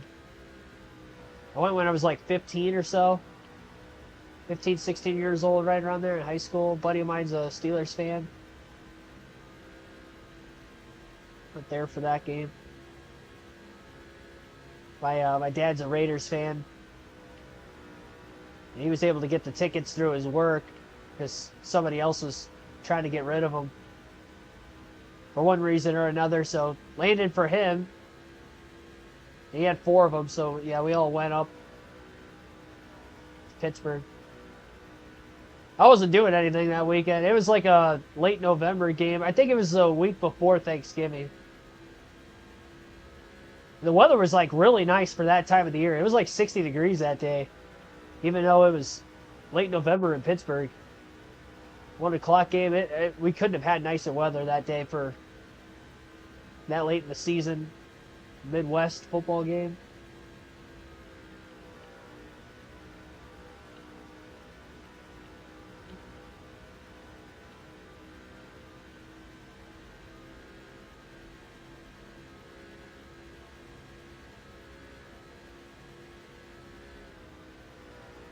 Oh, 149 car about blocked the car into the wall. Guess if we do get a caution, he might be the reason why we get one. Don't worry about it for him. Feeling tight today. Number 176. High up high. Clear, all clear.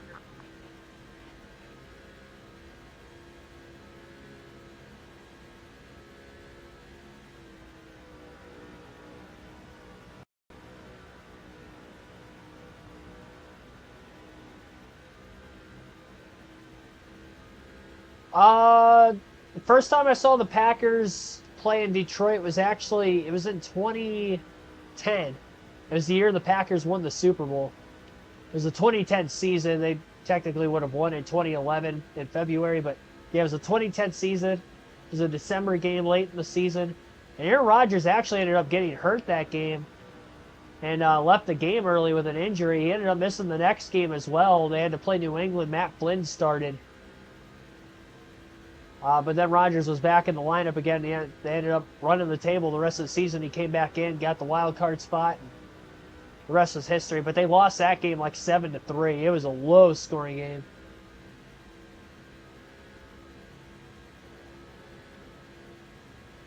They got an early field goal, and Rodgers got hurt, and they didn't score again the rest of the game. They only gave up a touchdown.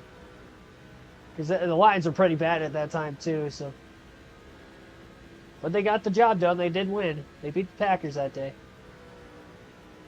And then the last time I saw them, last second field goal, they won, and that was to clinch the home field advantage in 2021.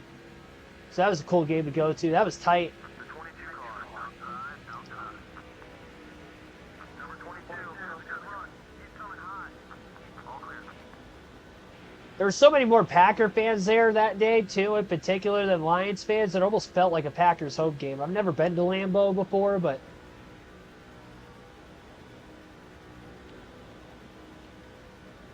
I can remember late in that game when it was tied up and the Packers were on defense. That place was going loud for the Packers D, which was a really cool moment just because you don't see that. Where the road fans are starting to take over as like the home team. Trying to race you as clean as possible. Do the same.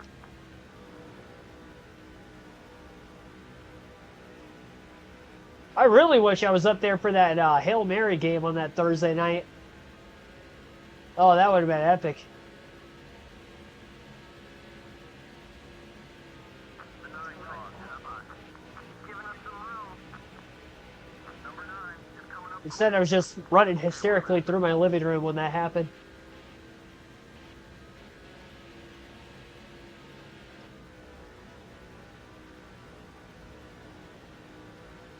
Lap 202 at the line, 66 laps to go. Well within the window for Martin to make this race to the end. I've only been it 2 times. We've gone over 200 laps a mile-and-a-half track. Got that Brad Keselowski Brickyard 400 fuel tank from a couple weeks ago. This is the 6 car after all.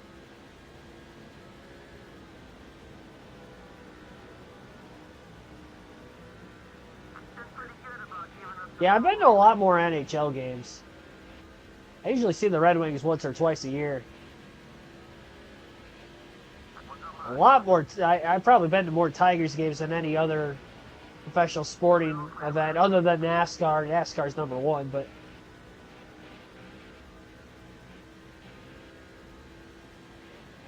yeah, I usually get up to a handful of baseball games every year. Only one so far this year, but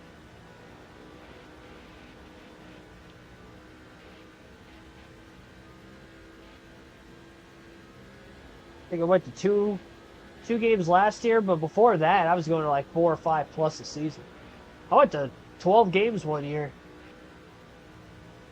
They sucked in 2019. I was able to go for like $20. I didn't spend more than $36 for one ticket. All season, I sat behind home plate every single game. Within the first probably 20 rows or so. They were so cheap on StubHub at the time. Now StubHub's outrageous with their prices. I haven't used them since, but since COVID, they've gone to the shitter. But now I use SeatGeek. Fees aren't as bad there.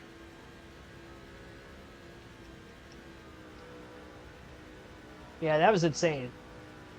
And I knew in the moment that I wasn't going to be able to do that ever again.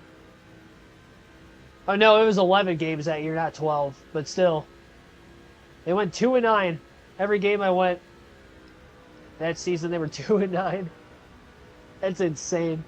It's like every time I went, I just pretty much knew they were going to lose.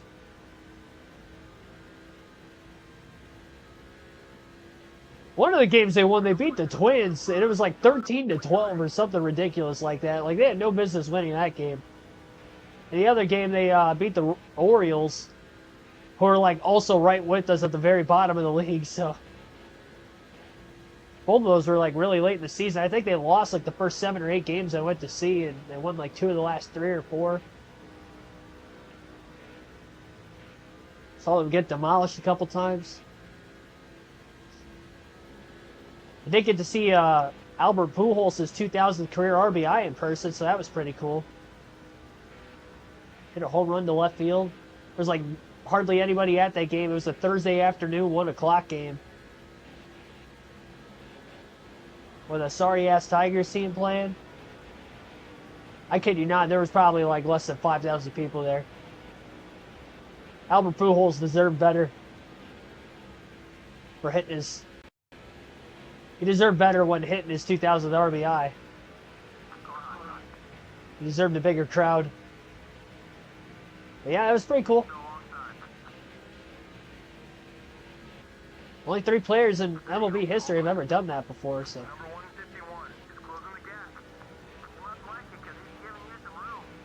That's probably the biggest, like, milestone thing I've ever seen in sports, like, in person. And that'll be tough to beat, too.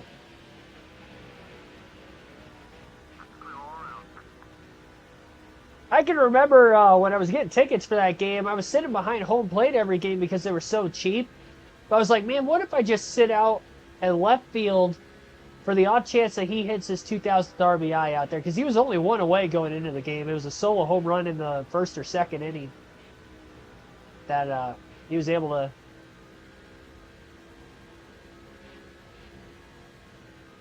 get that 2,000th RBI off of. I'll never know if that could have been me that could have gotten that ball that day. I definitely had an opportunity. There were plenty of seats available out there. Right when he hit it, too, I was like, man, I really wish I was out there. That could have been something. That could have changed my life. I probably wouldn't be, I mean, that was well before the YouTube channel. I probably wouldn't be here right now.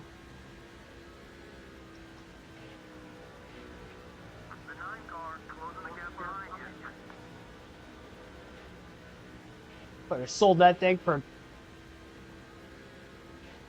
thousands of dollars. At least.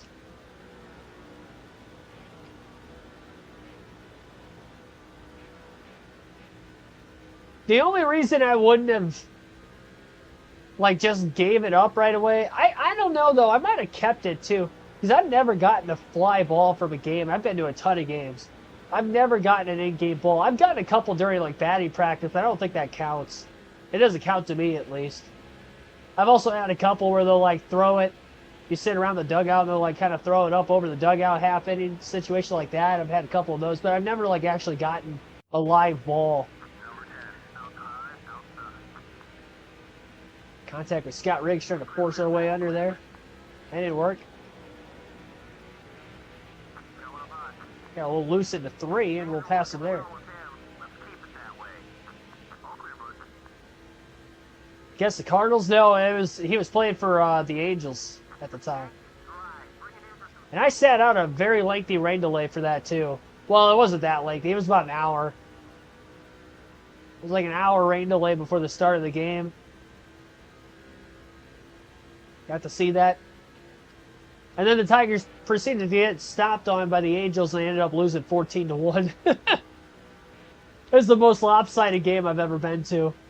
But that moment happened in the early innings. That was like before it was a nightmare of a game. It's like, oh, that's pretty cool. I got to see that. And then like it was like home run after home run. I'm like, all right, you guys can stop now. 10-0, and then turned into 14. 14-1 was the final score.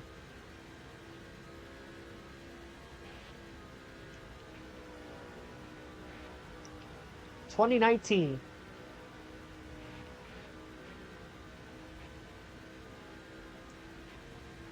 Yeah, I've been close. There's like, it's been a couple times I've had a foul ball like land in the row before me or 2 rows like right in front of me seat wise, but yeah, I've never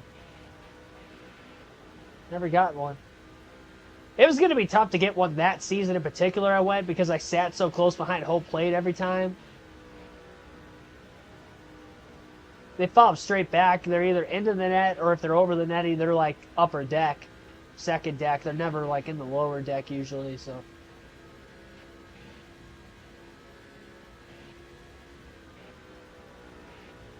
And now they have netting like all the way down the foul line practically, most of the way down there. So, you know, if you're sitting within the first like 10, 15 rows or so of the field in general, if you're not in the outfield, and then the off chance that a home run's hitting near you.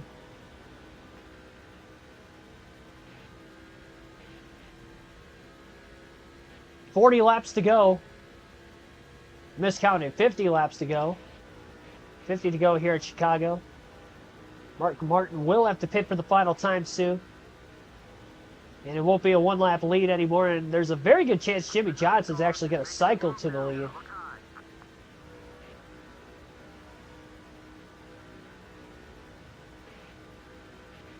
But we'll have plenty of time to get him back, and not only that, but everybody else is going to have to pit one more time before the end of this race.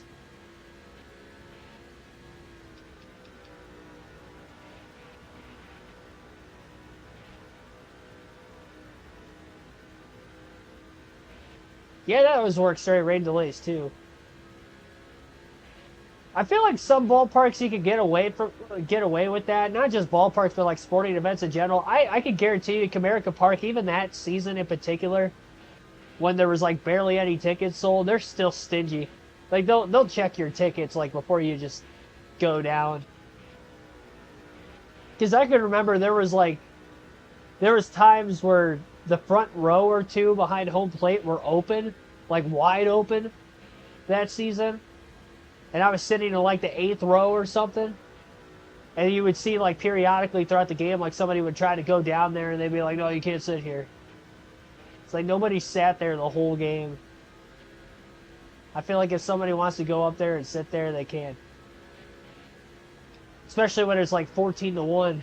Your team's losing. It's like, come on. Yellow vested people take their jobs too seriously. That's the problem. But Jimmy's got season tickets for this seat. He's not here half the time, but you can't take those seats. He's only been here 10 games all season out of like 80 something, because this team sucks. But can't have those seats. Those are Jimmy's seats.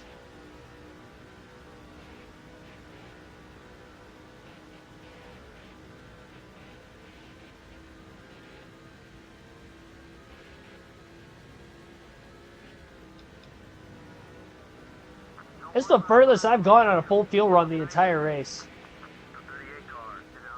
I'm going to pit at lap 224.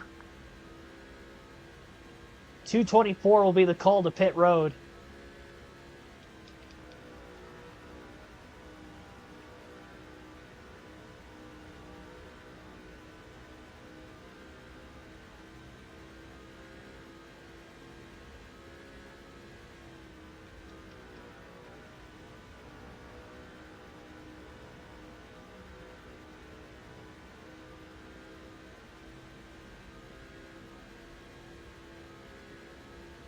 All right, so Mark Martin will pit this time.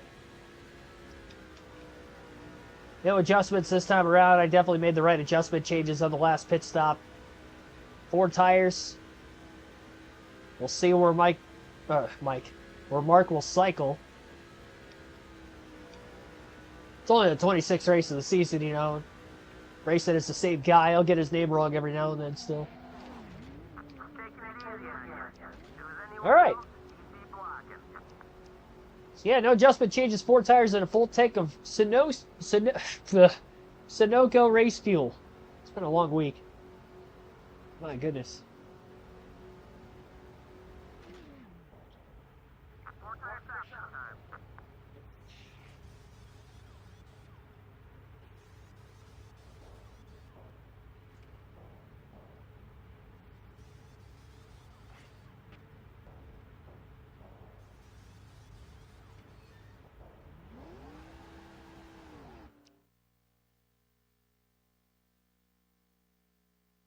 Alrighty. Yeah, I went 78 laps that time on a full tank of gas. 73, 74, 78. There goes Jimmy. We were actually ahead of him before the stop started that time, and I went like a full half a run longer. Dale Jr. first car lap down. In the free pass position and the off chance that we actually get a caution today. We've gone longer into this race without a caution than at Texas yesterday.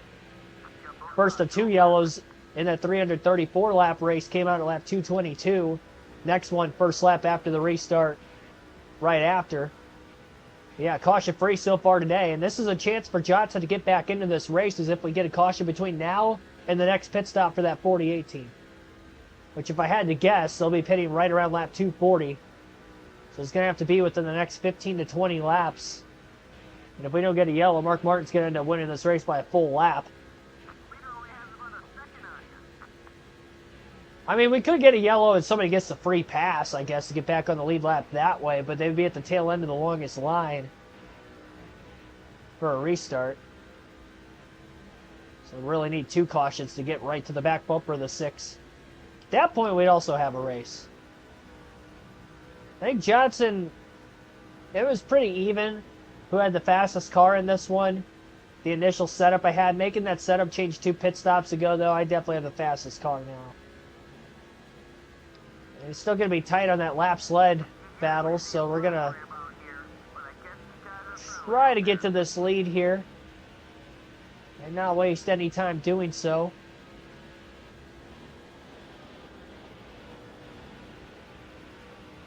Martin underneath Johnson. Side by side off turn 4. Mark not clear yet, but does lead that lap at the line. Johnson trying to get a little draft off his teammate Kyle Busch up there in that outer lane. But Martin's clear off turn 2. We will have 38 laps to go this time by. Mike Martin's actually a drag racer. Did not know that. Oh boy.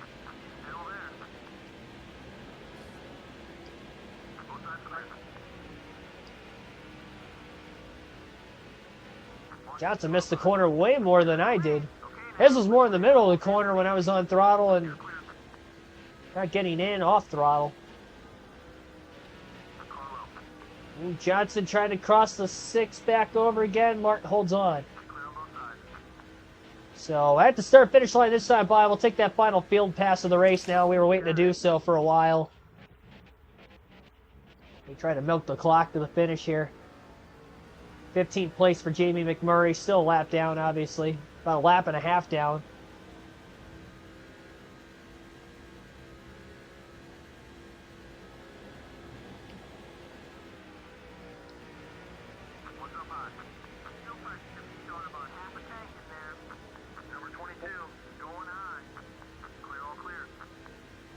Yeah, I honestly didn't know that about Mike Martin.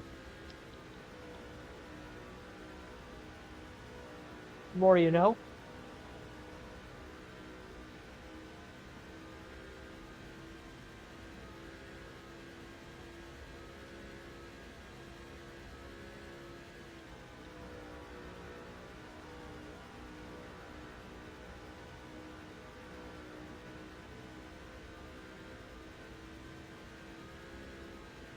Seen on a Netflix show. Yeah, I'm not too familiar with the world of drag racing.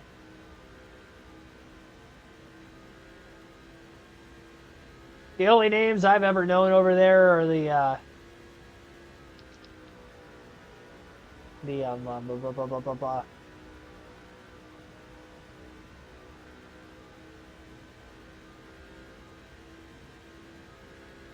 It'll come to me eventually. I'm tired. John Force, the Force family. Jeez Louise. That was tough. That was hard to watch for you guys, I'd imagine. I'm sorry for that.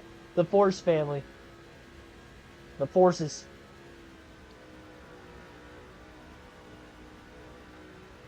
Yeah, outside of that, I don't know any other names in the drag racing world.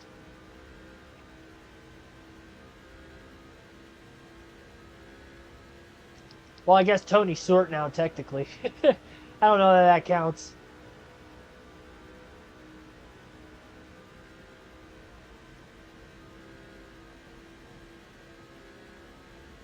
I'm pretty sure his daughter races too, if I'm not mistaken. There might be more than just those two of the Force family that race.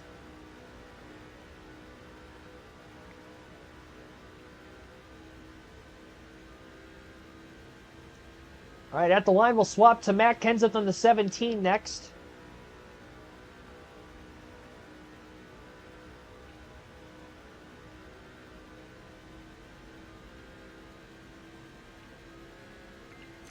Mark Martin continues the lead. Kenseth in 13th. It looks like Greg Biffle's coming into the pits right now. I'd imagine it's a scheduled pit stop.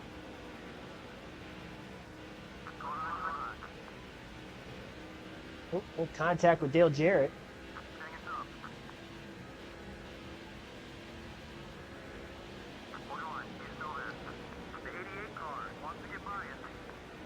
I don't know. I haven't seen anybody else on pit road. I mean, it's right around when the cars were going to come to pit road. Guess we'll have to wait and see if the red X ever comes up.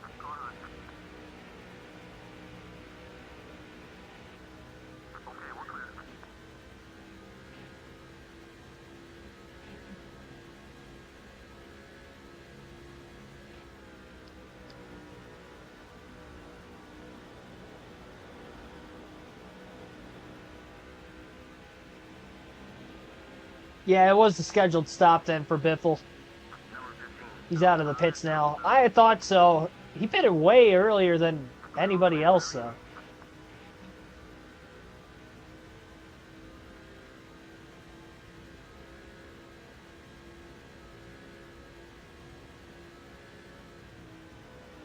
He's still in the fight for a top 10 finish.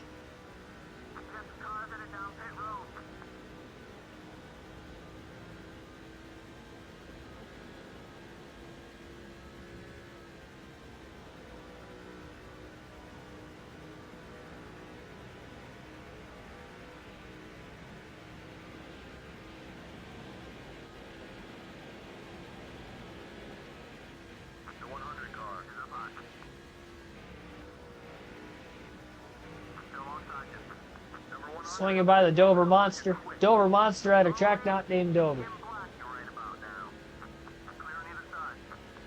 Yeah, I saw. Well, I didn't actually go back and like watch the John Force crash, but I've heard about it.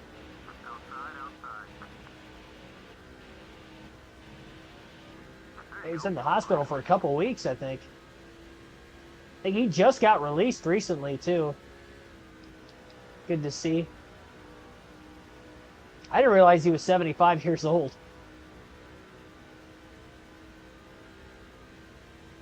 Bad as a crash as it seemed.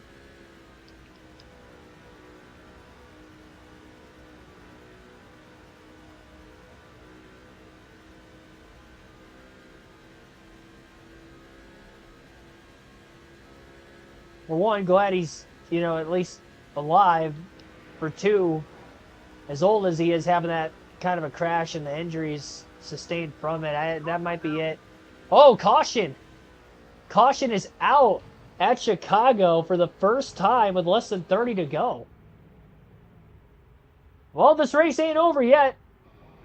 Two-car crash up turn 4, 143, got loose, slid up against the wall. Casey Mears hits him. One car was in the grass that looked like they were about to hit pit road and then avoided, so Greg Biffle's going to get trapped a lap down. They're going to bring Kenseth to pit road here. Mark Martin is going to stay out, it looks like. Everybody else coming in. I don't think Martin had the field lapped yet. There were some cars on the lead lap that had pitted already, but not everyone. Dover Monster top 10. Who would have thought? There's no chance he was in the top 10. Maybe if it was Dover. Well, Kenseth was a lap down on speed, so I don't really think we're going to get much out of him here. Still got to transfer to Greg Biffle after this restart, and then we'll go to Mark Martin the rest of the race. This is the bad part, though. Mark Martin's got older tires than everybody else the rest of this race. That is a caution we really did not need. I mean, he was in control of this thing. He was going to win by a full lap if it stayed green to the end. Now we've got a few cars on the lead lap that are going to try to challenge him for the win here. Not sure exactly how many. Looks like maybe 6 cars on the lead lap. That's about it. Green flag back in the air as we have 23. For the leaders, 22. 22 laps to go. First caution with about 25 laps left in the race. Will it be the last, though, is going to be the next question.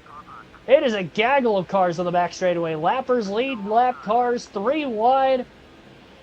All trying to funnel close to the lead. Martin sandwiched in the middle lane. Getting eaten alive. Everybody on fresh tires around him.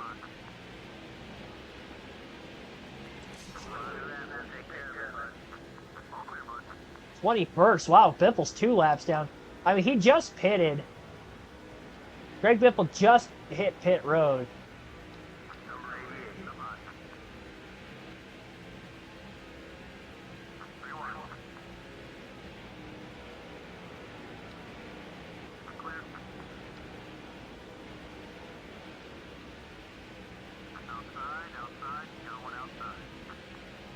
Very tough circumstance for him to be in.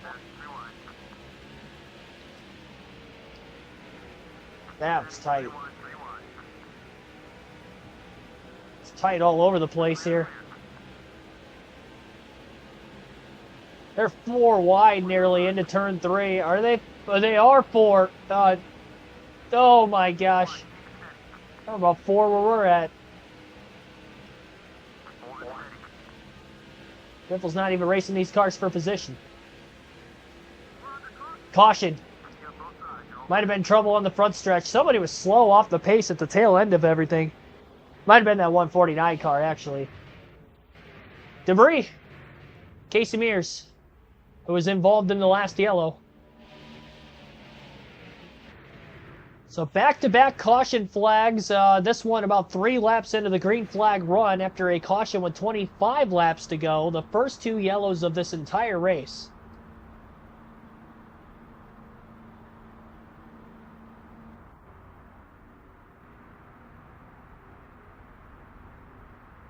Free pass awarded to yet another driver. Green flag back in the air. 17 laps to go. Tony Stewart is the leader.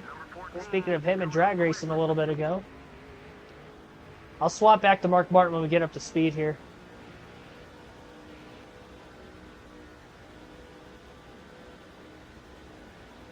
Assuming we don't get another quick caution again. I imagine there are only 2 cars that had damage from that wreck. 4 wide again. We don't get a wreck off turn 4 here. Oh, contact! Johnson got squeezed. He's down on the apron. Biffle blows by everyone. 3 wide. Contact up ahead. 3 wide also. Mark Martin was in. He wasn't in that contacted period, but he got stacked up as a result of it. Oh, now J.J. Yaley blows the corner. Working his way into turn 3. Wild late race restarts. Just about drove Biffle into the wall. Martin's still stuck on the outside. Back in 7th, but he is a long ways from the race lead.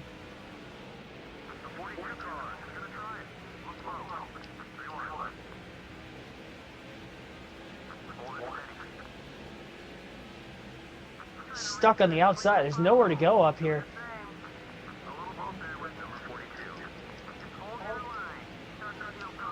Come on, give me room.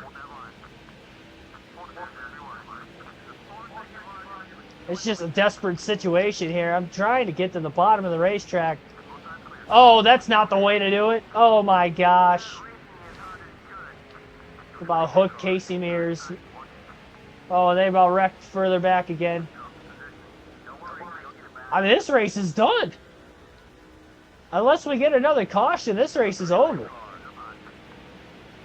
I mean, we got old tires.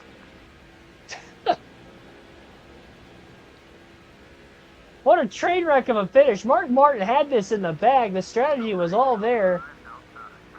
We get a caution with 25 laps to go in the middle of green flag pit stops. And now here we are.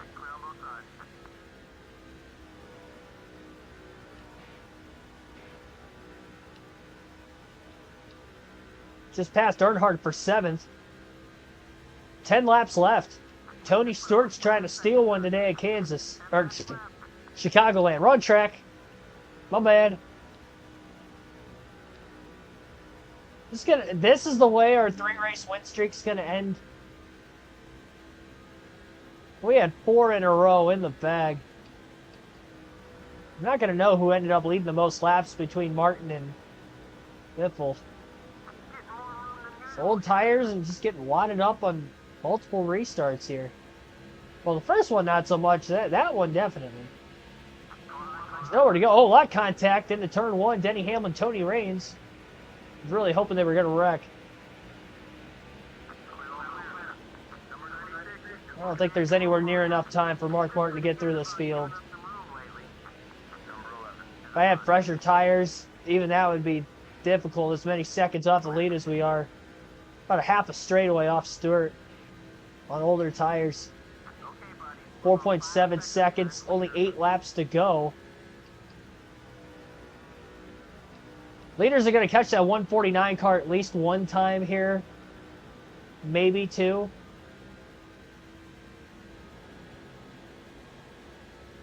So many lap cars.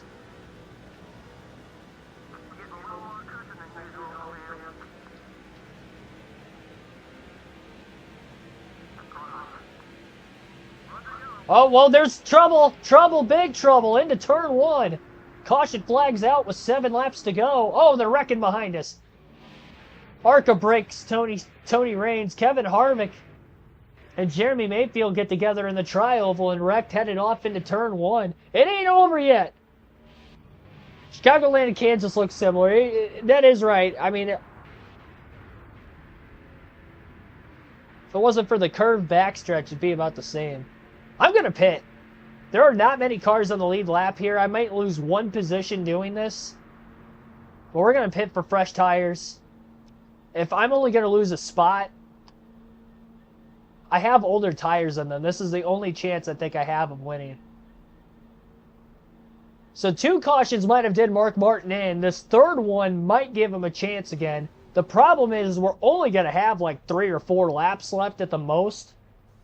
We are not going to have many laps to try to go from like 8th or 9th to the lead. The good news is the lap cars are going to be behind all the lead lap cars because we have less than 10 laps to go with this caution coming out. So we'll have to worry about the lappers again. These restarts have been wild late. 3 cautions in the final 25 laps. No cautions in the first 230 something leading up to that. Who would have thought? 233 laps to get our first yellow. Or sorry, 243 laps to get our first yellow. 3 laps left. Yeah, only lost a spot. Mark Martin was in 7th. Now he's in 8th. He's got fresh tires. It's going to take a minute to get up to speed, though. He's got to go to work. I don't know if we're going to have enough laps. Martin did his job on the restart, at least, as far as staying ahead of the lap cars behind him. Tony Stewart leads off turn 4. 2 to go. 9/10 of a second back, but I mean, it's the amount of cars we have to pass is the problem here. We got a lap and a half to pass 7 cars. These tires don't even feel like they're really doing anything either. They're only fresher by about like 10 laps or so. Maybe that wasn't the move. I mean, I only lost 1 position. White flag. Maybe they'll wreck into turn 1 again here. Harvick just wrecked, and he's going for the race win. Mark Martin gets by Earnhardt. Squeezing on the white line to get by Kurt Busch for 6th.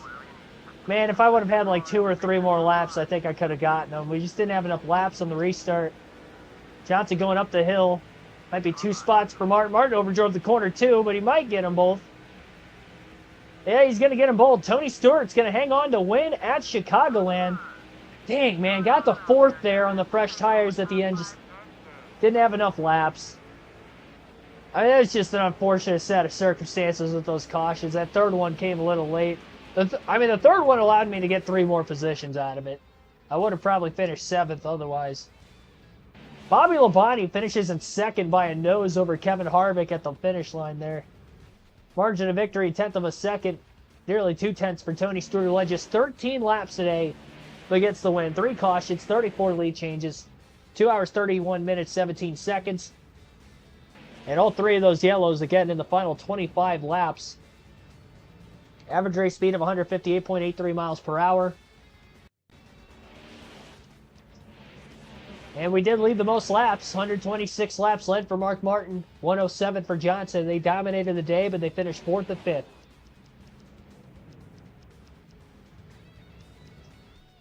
Just had to have that caution in the middle of green flag pit stops. I mean, with like 25 to go. I mean, like that's the only thing that hurt us. If it would have came out a few laps later, we would have had the field lapped. It put us on old tires, and then by the time that last caution came out, if I would have had probably 2 or 3 more laps, I think we could have gotten back to the lead on the fresh tires, but only 3 laps wasn't enough time to go from 8th to 1st. Yeah, Bobby Labonte second, though. The 43 car. This ain't a Joe Gibbs Racing champion Bobby Labonte. This is a number 43 RPM Bobby Labonte. Yeah, Stewart wins, Labonte second, Harvick third, Martin fourth, Johnson fifth, Jeff Gordon sixth, Dale Jr. seventh, Kurt Busch eighth, last car in the lead lap, Elliott Sadler first car lap down in ninth, and Jeremy Mayfield rounds out the top 10.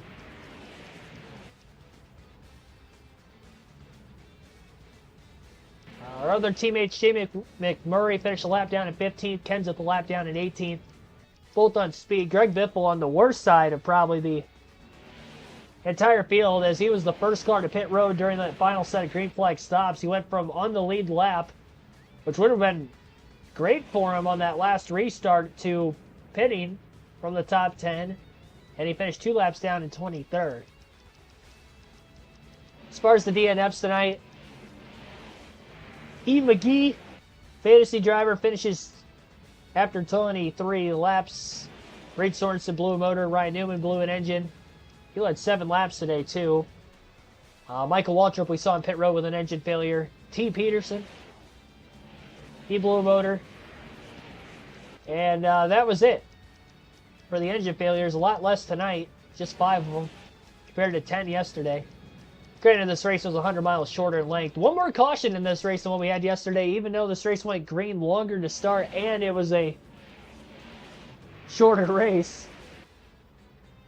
I did not see 3 yellows in the last 25 laps the way that the entirety of this race was up until that point. Yeah, 242 laps exactly. Lap 243 was when the caution came out. The first one. That completely screwed us over. Well, we'll try to redemptify ourselves tomorrow night at Pocono. 6 p.m. Eastern Standard Start Time, or Eastern Daylight Time, EDT. Think I'll clinch the title in the next race? We'll take a look at those point standings real quick. Got 10 races to go. Probably not. It's probably going to take like 3 or 4 more races yet. 50 points more than one driver in a race. And we have a 792 point lead. There's probably a chance we can mathematically eliminate close to everybody but the top 3. Johnson's over full race. Ahead of Biffle even. Almost 2 races ahead of him. Well, our average finish dropped. It was a 3.3, but we finished 4th, so it's probably like, might still be a 3.3 something. It was a low 3.3. If it's not, it's probably a 3.4 or 3.5 again. But trying to go for that. What, I led 126 laps, so I think that gives me over 2,500 laps led on the season. Pull my Google Docs page up where I'm keeping track of the stats on the season.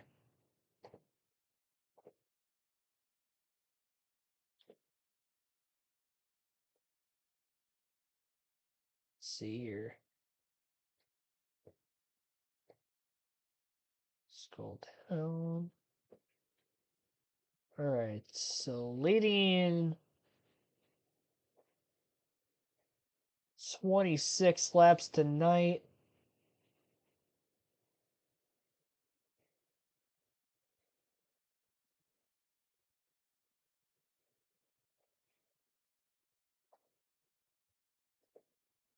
Over 2,600. 2,613 laps led on the season. We have 10 races to go. I mean, is it possible we can get to Bobby Labonte's record? It's not impossible. And the only reason it's not, but just like the pace you would think isn't there to get to the record. But we have a 500 mile or 500 lap race at Martinsville, 500 lap race at Bristol. Dover's 400 laps. New Hampshire's one of my better tracks on this game, and that's 300. Like, those are 4 races. Well, Dover's, I don't know how I'll be at Dover speed-wise, but I've been really good on the short tracks and New Hampshire, the flatter tracks. Like, those 3 races, I could probably combine to lead close to 1,000 laps in those races. Like, New Hampshire, if I lead 200 plus out of 300, I lead 250 to 300 laps at Martinsville, and, well, I mean, 300, 300, 200, that's 800 laps. And that would get me to about 3,400.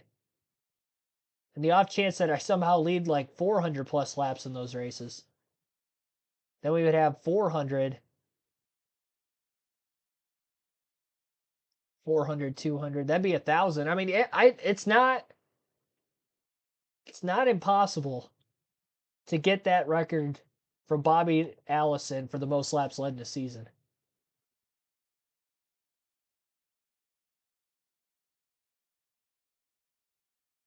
Yeah, I consider Dover a short track.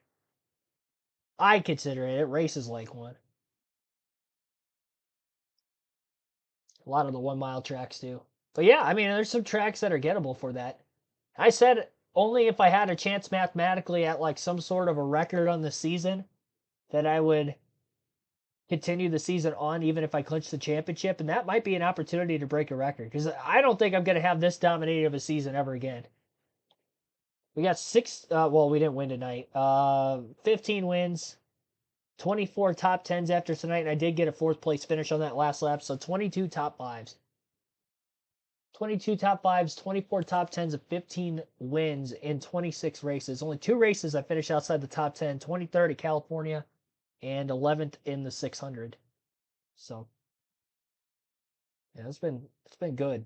Out of the 15 wins this season, 1, 2, 3, 4, 5, 6, 7, 8, 9, 10.